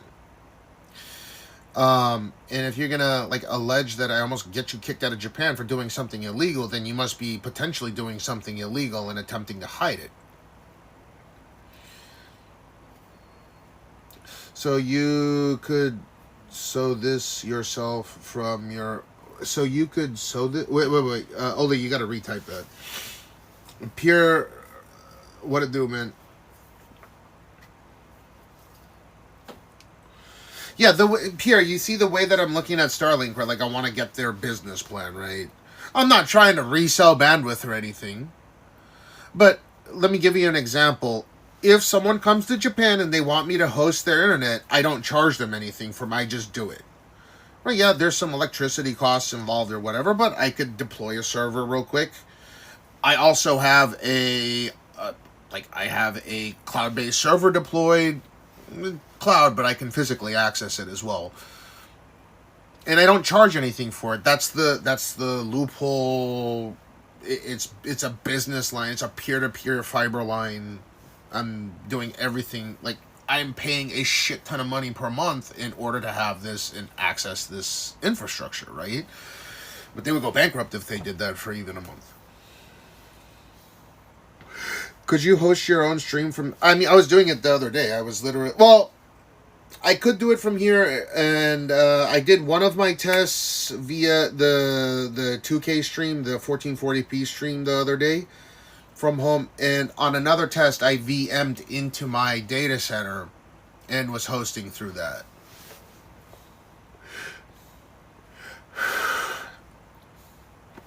I'm paid you.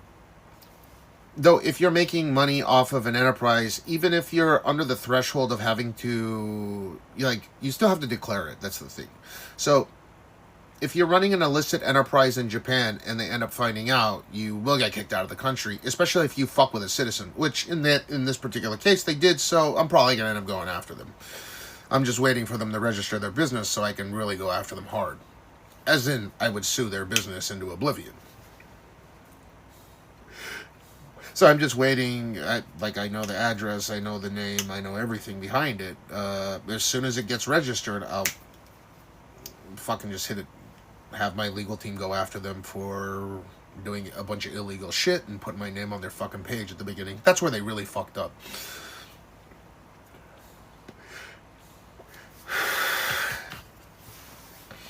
When you charge yeah, correct, yeah. Because you're reselling something that's not supposed to be used. Like, when you sign the contract, right, like there's a terms of service, just like any other use case.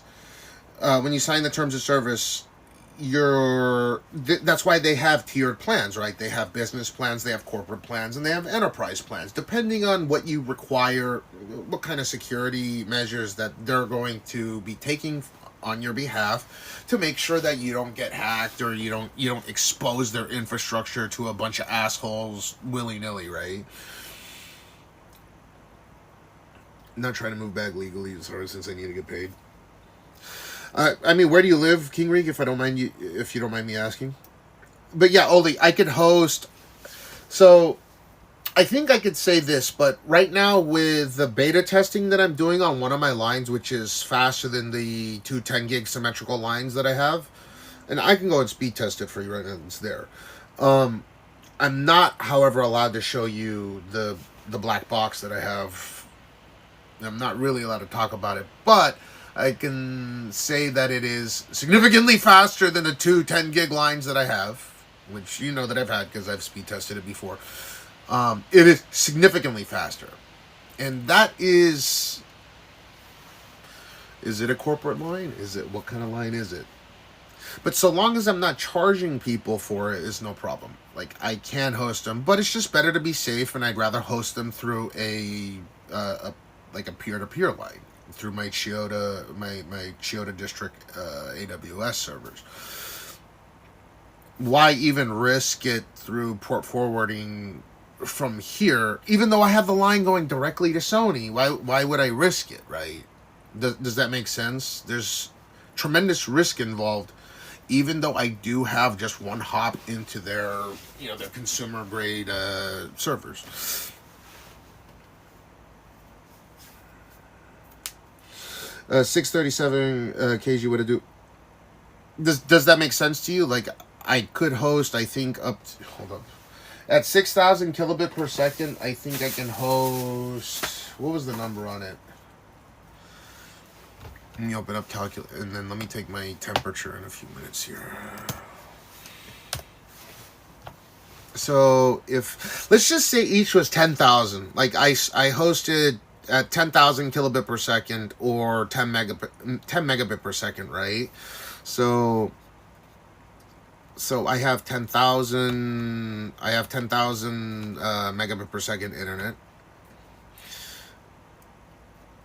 So I should be able to host 1,000 people. Yeah, I could host 1,000 people, no problem. Twice over. So I could host 2,000 people from here. Though it would be illegal if I charged people to do that, and I would need a lot of infrastructure in order to do it. If that makes sense to you. I have the bandwidth to host 2,000. But then, with the beta test that I'm doing with one of the companies I'm working at, because I have a direct line access, actually, I could host 8,000 people on a single fucking line of fiber. At 10 megabit per second. No problem.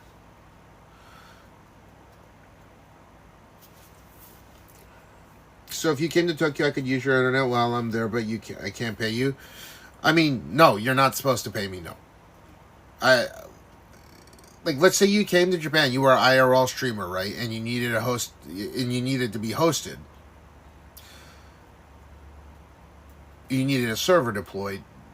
You could leave your laptop here. I just connected to I connected to my Switch, and I can't charge you for it, because if I did, I would be going beyond the terms of service of my consumer grade line.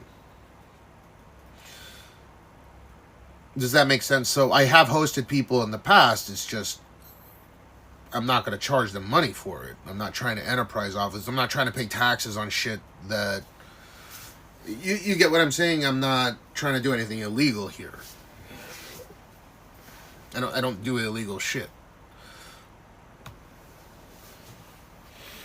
Oli, if you have any questions regarding this, I'm happy to answer on every fucking level you can imagine. But they are scamming people because they're not explaining. Like, if you were to go on the site and inquire about it, right? If you inquired, what kind of servers do you deploy? Does your network comply with, the local standards of Britain? They would lie to you about it. Or they would tell you, we can't speak about that, or something along the lines of this, which, of course, they wouldn't speak about it. If you were a legitimate business that was hosting services, wouldn't you want to tell people about your splendid speeds? So it would be one of two. Either they would straight up lie and say, oh, everything's on the level, or they would tell you, we can't talk about that because that's an internal product, something bullshit, right?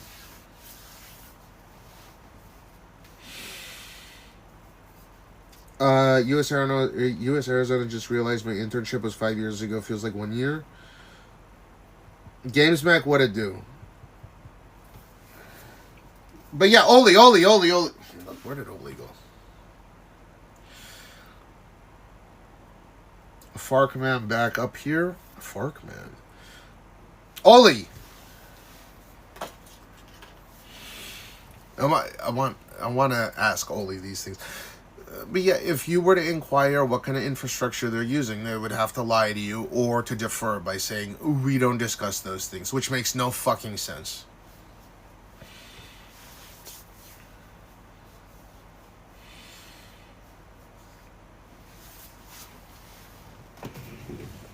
So you could ask any IRL streamer in the past that has used my network in order to like download their Twitch bots, for example, which I've invited people into my home because I considered them my friend. They needed to download, they needed really, really fast fucking internet because Twitch servers are slow as shit. Not only did they need really, really fast internet, they needed bandwidth that was stable as well. And of course, I allowed them to access my infrastructure free of charge. I never even thought about charging them for a moment, and allowed them to proceed as such from here. And that was completely legitimate and legal to do. I'm not trying to enterprise something that's not allowed to legally be enterprised. Block who? What do you mean?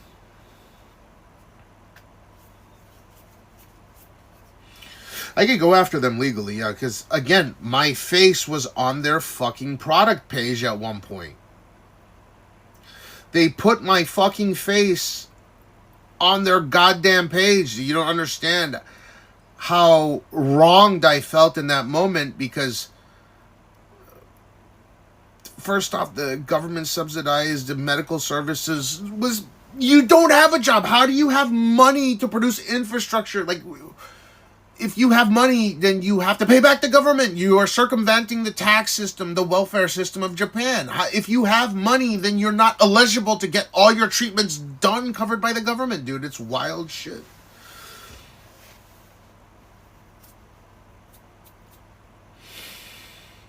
Blocking them means that I would go and snitch on them, which I may do, because they already fucked up my reputation to an extent anyways.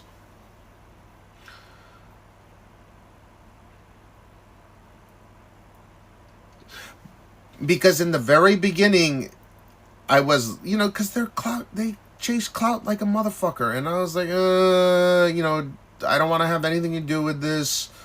My face was on there, and I told, please take my face off. Like, please take my goddamn picture off of your page. I wasn't using their services or anything, but they still put my fucking face on there anyways, right? Because...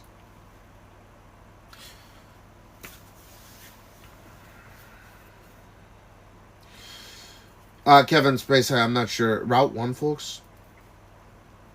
I don't use their services. I never did. I never had any ambition to. But because at the time we were friends, they probably figured it was alright to take my fucking face and put it on their goddamn webpage, their fucking IRL Fools webpage, and say, oh, look, this guy's using our shit, and he's known for using top quality, you know, top quality services. And fuck no, I never used that shit.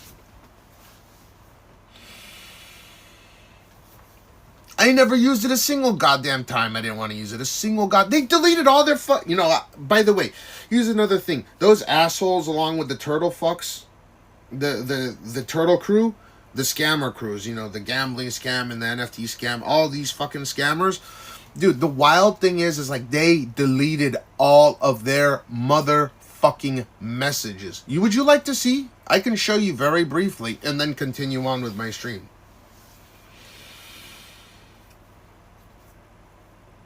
The craziest shit.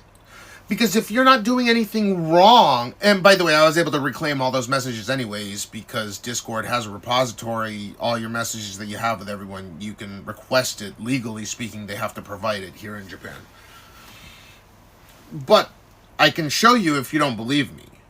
I can pull up this dude's name. I don't care if you fucking see it. I don't care if you see Geyser in my chat. Dude, he deleted everything. And I left everything. Why does someone that has done nothing wrong delete all of their messages? That's an odd one, right? But if you would like me to show it, like I almost want to like forcefully show it, because that's fucked up shit. Why would you delete your messages? I was able to reclaim all of them either way.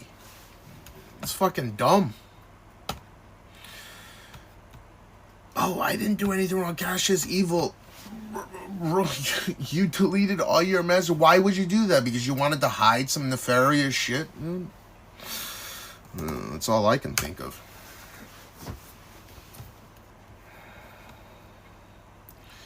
Alright, here, let me set this up and take. Questionable for others, you can also just say, per California law, please provide or delete all information on me for the U.S. folk. No, they were in Japan.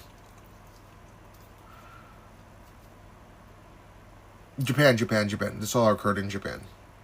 But what I'm saying is I can show you that my messages all remain because I have nothing to hide, whereas they used a bot to scrub and delete all their messages. And I have a video showing that they had fucking used a bot to scrub and delete all their messages as well.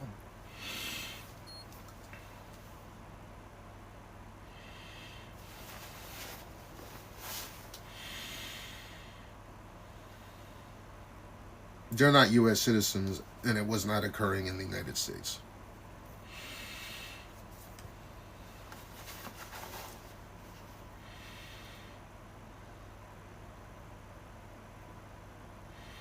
Would you like to see that he deleted everything? And I left everything because I have nothing to hide? Because I don't do illegal shit? Oh my god, dude. How the fuck is it 38.8, man? Just let me know. I'm happy to show it.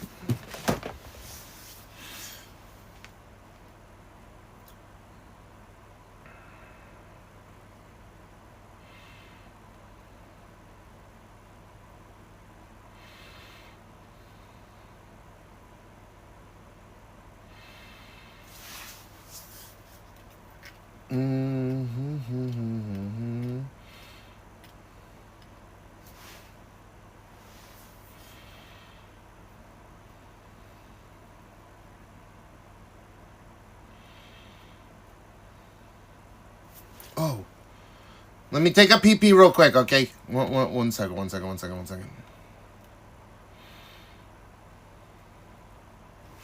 I need to take pee-pee. Oh my god, I have like 10 tabs open. Jesus Christ. I have 38.8 fever. Dude, this thing needs to fucking get fixed. You would have got it. Man, I know. Dude, those pigeons were fucking... Oh my god! No! Oh my god, what the fuck? That's a bit... Oh! Dude! What the fuck? Dude! You're gonna... Oh my god, dude, what is going on? Ah! Shit! Yo, pigeons are fucking... No!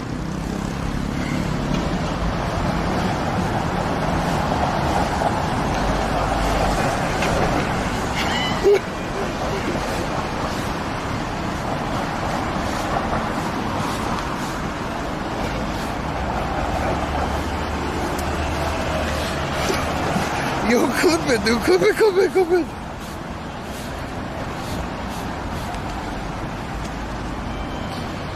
Injured? Really? So, they're really lenient on what you could say over there. But it's like the copies... Oh, the content ID system is... The content ID system on Rumble is the same as YouTube. Guys, just curious just to watch you. I'll go back. Yeah, I'm live here. I mean, something happens again, yeah, you know where I'll be. It takes like 2 seconds to make an account. Where's the exit though? Yeah. Thank you.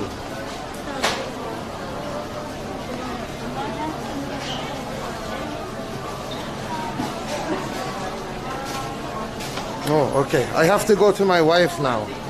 Nice to meet you. I cannot give you piggyback because I don't have a muscle in there. Outside. Yeah, I am going outside. Oh, okay.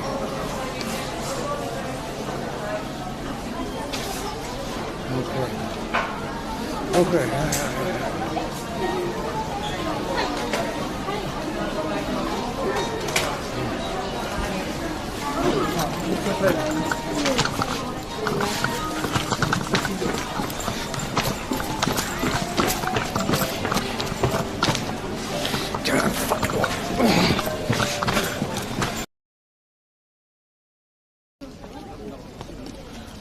Where you at, bitch? Not the beach. You are beach.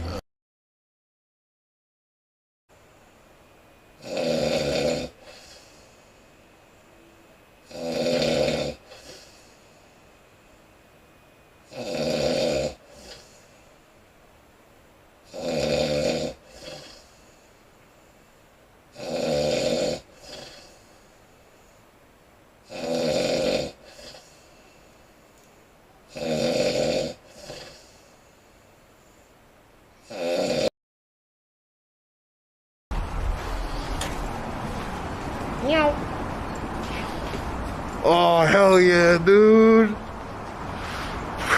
that fool's like 70. He fucking me out back.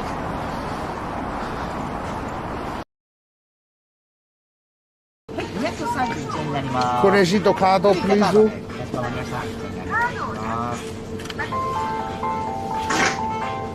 Oh, sorry.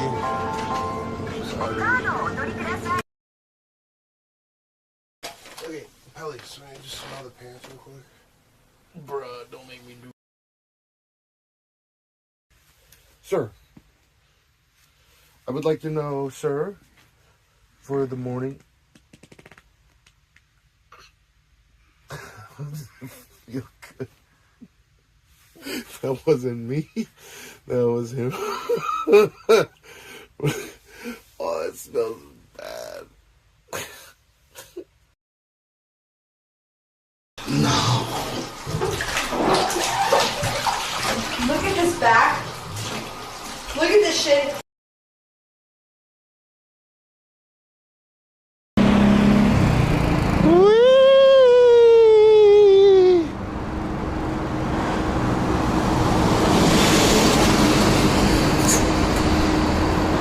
Oh, that truck almost got hit by me.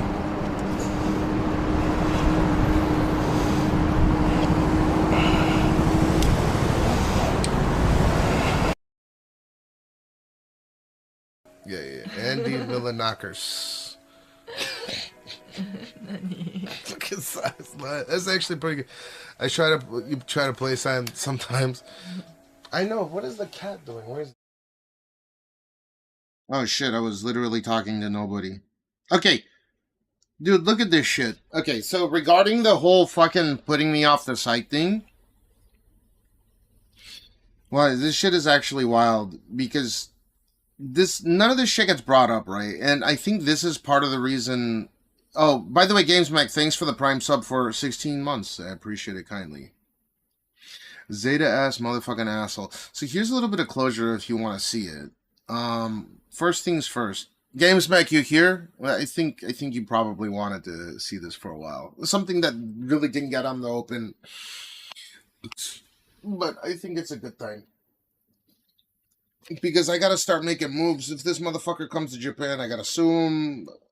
If the turtle comes to Japan, I gotta sue him.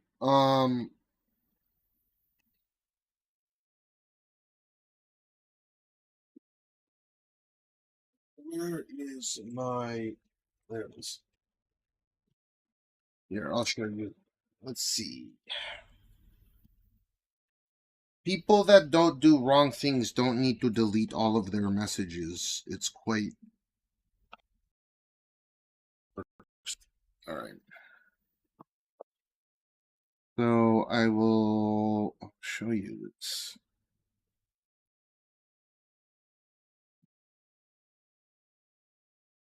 And, you know, the reason why he was able to get subsidized treatment by the Japanese government was because I had spent, you know, I spent a lot of money on a very powerful legal team that was, you know, came from my father's connections. But here you go. Let's see. So, first things first. Let me see. Regarding the whole, I don't want to have anything to do with your site thing. That's absolutely real. So, in 2022, 22, 11, 21, your website, and this is for the IRL tools bullshit. Please take me off of it. I'm capable of DMing you for the foreseeable future. So, like, there's actual context in here, but because, you know, you just deleted all of his messages with a bot. This fucking look like all of, see, because I don't have anything to hide. Like, I actually, you know, I actually keep all my messages. You get what I mean? like all my messages are here, right? Because I don't hide anything. But everything, all of his bullshit, all of his view botting and embeds and all that shit, all here. I think that was actually the picture that he used on the site. Yeah.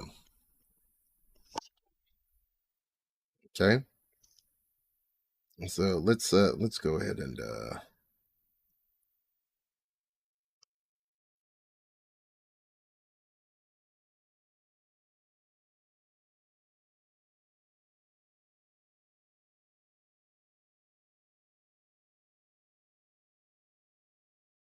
your website, I'm asking as kindly as, so again, his shit is all, like, he deleted all his stuff. It's all reconfigured. Please take me off of it. I'm capable of DMing me for the foreseeable future. So I was fucking furious at this point because I had spent, you know, probably tens of thousands of dollars in legal fees. You know, I keep them on retainer. They're extremely expensive. Even for me, they're expensive, especially at this particular time. And I had got him help, so because he allegedly had no income, no job, no income to declare. Thus, the government, we have free. When I say free, they will cover everything if you don't have income. Okay? Yeah, he rug pulled it. I need time to digest this for now, but so basically, I was pissed off that what do you call it? He was knowing that he was going to be able to get everything subsidized by the government for a second time around using my infrastructure, like my legal team and all that stuff, to get him the information that was required to save his life because I cared. So I'm saying that I didn't. That's bullshit. Because they would have never known about that system where the government subsidizes all your legal fee, or I'm sorry, your not legal fees, subsidizes all your medical care and all that stuff under very special circumstances and under very special filing circumstances, which I had access to and he did not, you know? So him making a business and having $25,000, which of course was from the GoFundMe, but just keep this on level for the moment here. There was no reason to ask for more money because it was all covered by the government. Asking for more money was a bad thing because in the event that he was getting more money during his fully subsidized treatment by the government, they would have had to reconfigure and re-allot and readjust how much the government was willing to subsidize. That's why the GoFundMe was never in his name.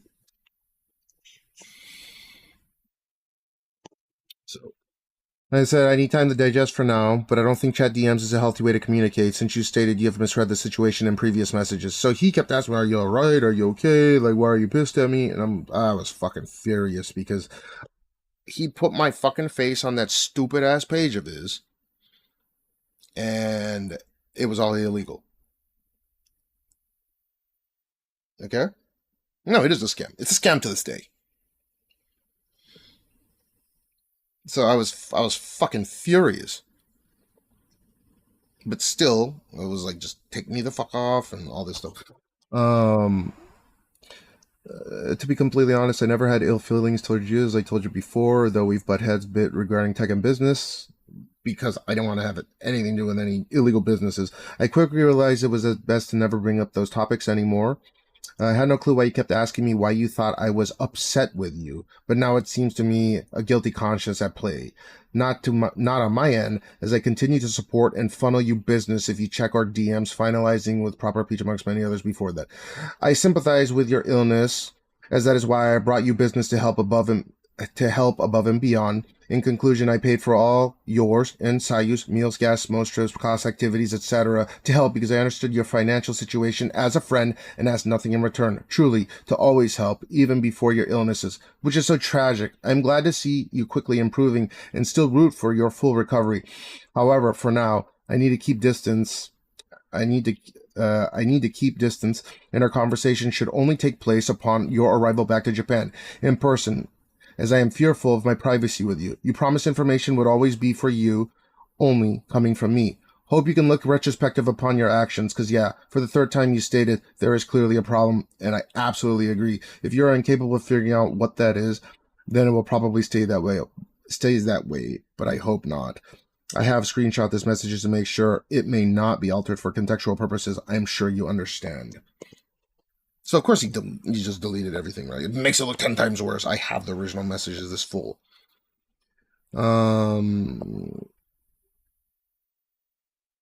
I said, for our sake, please understand that sharing this DM message or conversation with others may cause irrevocable damage to our relationship and concurrently may inevitably end our relationship forever. So I very much hope this message finds you and finds you well, but only for you. I genuinely wish you a speedy recovery. Hope you and your wife safe travels.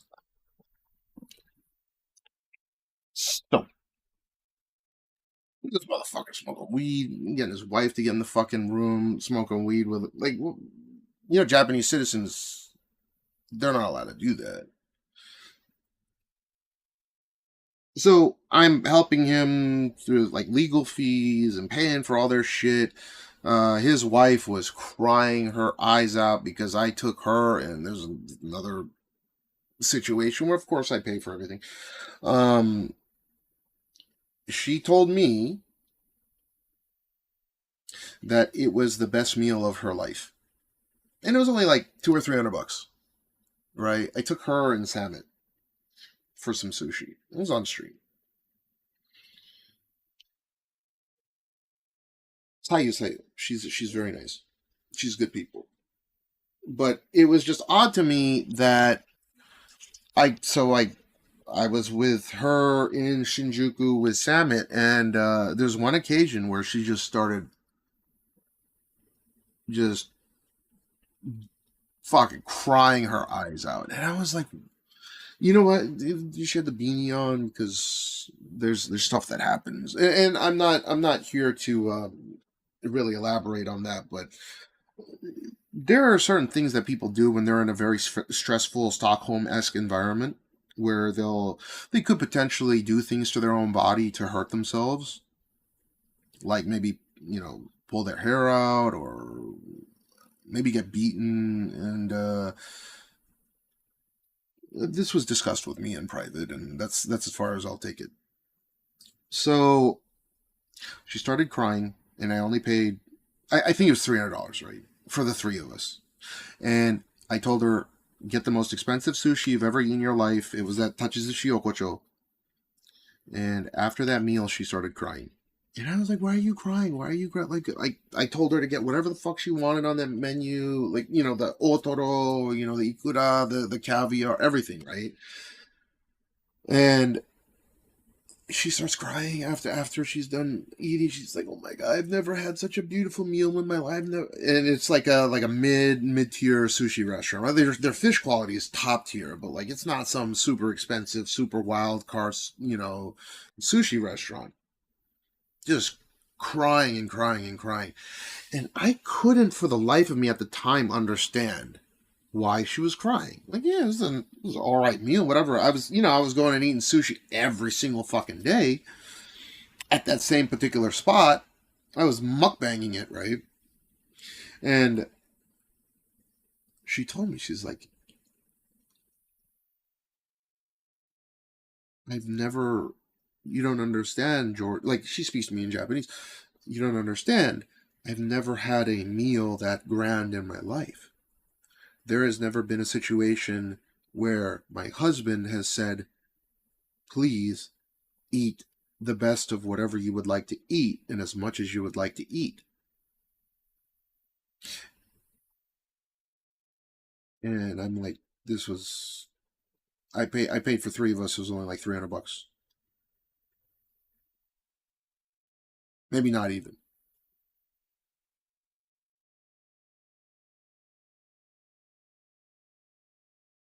You know, but your husband is unwilling to, like, I didn't understand, right? Because it was 3 of us. And it was $300 total, maybe less, right? So I thought I was like, whatever, you know, this is it's not a big deal. And she started bawling, crying, and she said, I can't thank you enough. Like, getting down on her knees and like, oh my God, and like giving me a hug and all this stuff. It was very wholesome. But at the same time, I was thinking, like, this was not some classy meal shit. Right? This was just something I do all the time. So the beautiful thing about that is after everything, she told me about the beanie thing and the fucking, you know, all this. And then, what was it?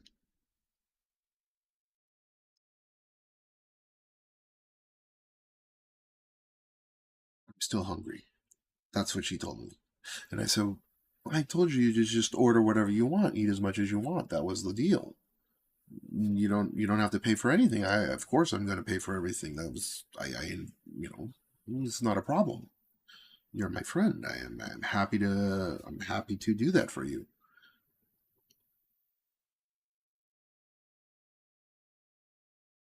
That didn't. So I took her to a Wagyu hamburger place, and she ordered some hamburgers afterwards because she likes hamburgers. So I gave I'm not going to confirm or deny anything. I don't want to. I'm not trying to denigrate people or commit libel or slander anybody.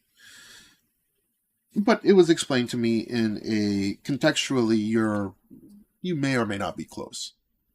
It may or may not be a lot worse than what you're trying to say. Okay? So I'm picking my words very carefully here, but don't worry. It's about 1,000 times worse than you're thinking. So that was the best meal of her life, as she had explained to me. Literally got down on her hands and knees, started thanking me. And then after a while, she was able to gather her emotions up and said, I'm still hungry. And I said, again, like I said, why didn't you just, you know, eat it? I said, just treat it all you can eat. It's not an all you can eat place, but I said, treat it as, you know, all you can eat. Eat as much as you want. So there was a Wagyu hamburger place right down the street. She's like, I want hamburgers. She's crying, and I could feel it was completely genuine, right? It wasn't like a fake, like trying to use me or anything. She's nice, like she's a wonderful person like that. And she went and ordered some hamburgers. It's amazing that she could put that much down, considering how small she is. I paid for it. Obviously, I swiped my card. And she got her hamburgers, and that was that. And then she started going on conversations like, my husband would never lose that, the other thing. And it's just, everything's been falling apart lately. And that is unfucking real to me.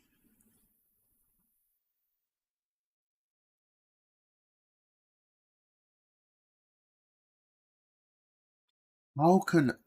And this was, again, 3 people. It was me, Samet, and Sayu. And me and Samet, like, had a somewhat reasonable amount. She had a lot. She definitely ate I told her to eat a lot. And just, like, your duties and obligations as a husband to make sure that your wife is fed properly was absolutely not being met at home. That was not an expensive meal. Even if it was just me and Salmon eating the food, right, like half of it, it's still, at max, she ate $150 worth of sushi. At max, which is nothing. So the best meal of your life, plus a couple of Wagyu hamburgers or whatever the fuck she ate afterwards. Of course, I was happy to pay for her because I understood the financial difficulties that they continuously went through. How? How is that the best meal of your life? Wasn't the best meal of your life on your wedding day? Or was that not properly given?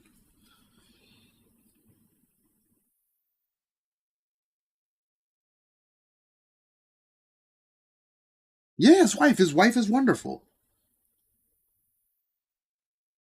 But he, of course, he deleted that portion. Like I said, this is why I was furious at him. Your website, right, for his IRL tools bullshit.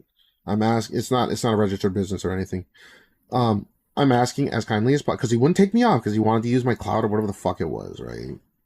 Please take me off of it. I'm incapable of DMing you for the foreseeable future. I was fucking furious because I got him all the information necessary through my lawyer or my legal team so he could get all the treatment, right? Like I already explained it. I need time to digest for now. So he was taking advantage of me while I was like already helped him and did everything, and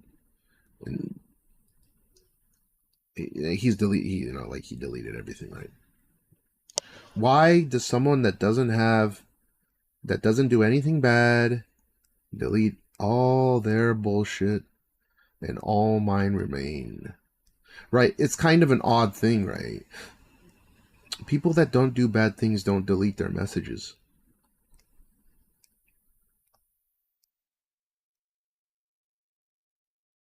You get what I'm saying? I'm not saying I'm a good person by any means. I'm just saying all my messages remain. His do not.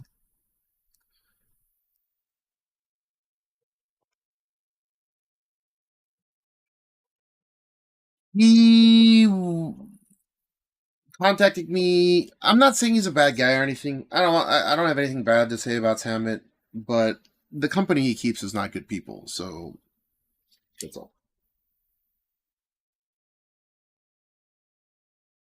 If you see his best friend who got exposed on Twitter, they deleted all their messages using a tool.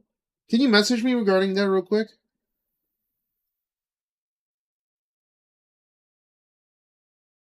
But I'm just saying it's just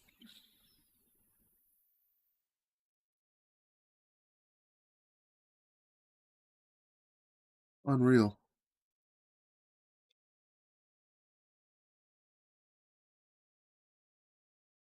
All this help, all this information, all my messages remain to this day. It's just unbelievable.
Dude, I have a fever right now. If I can, I'll definitely go back out later. I gotta go to Tochigi tomorrow, so I'm 50-50 on it.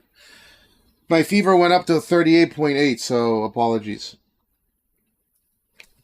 Yeah, so the people that delete their messages, I wonder why. So if I go to their page, of course, I was on this page, right? Their IRL Fools bullshit. Not a registered entity. A computer's in a fucking living room that needs to have AC during the summer, otherwise the computers overheat.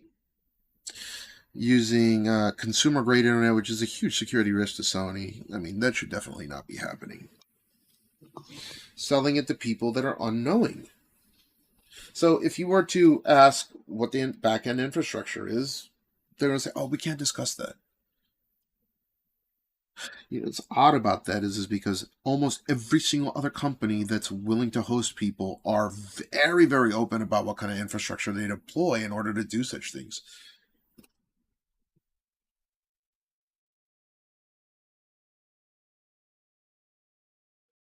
So you get what you pay for, which it seems like scammers backing up scammers.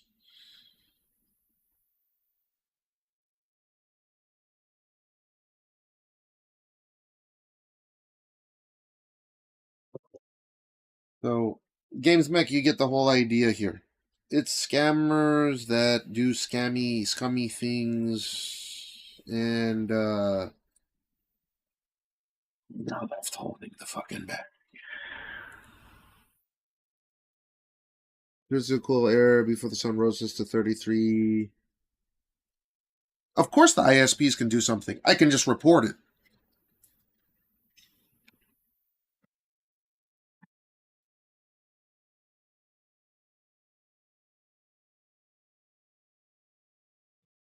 All right, I have to kill the YouTube. If you guys are watching from YouTube, go ahead and go on Kick or Twitch or whatever the fuck you feel. I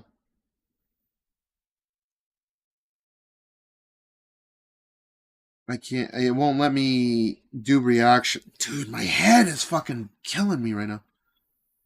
I should have had more. That's my fault. I should have had liquids before I went out.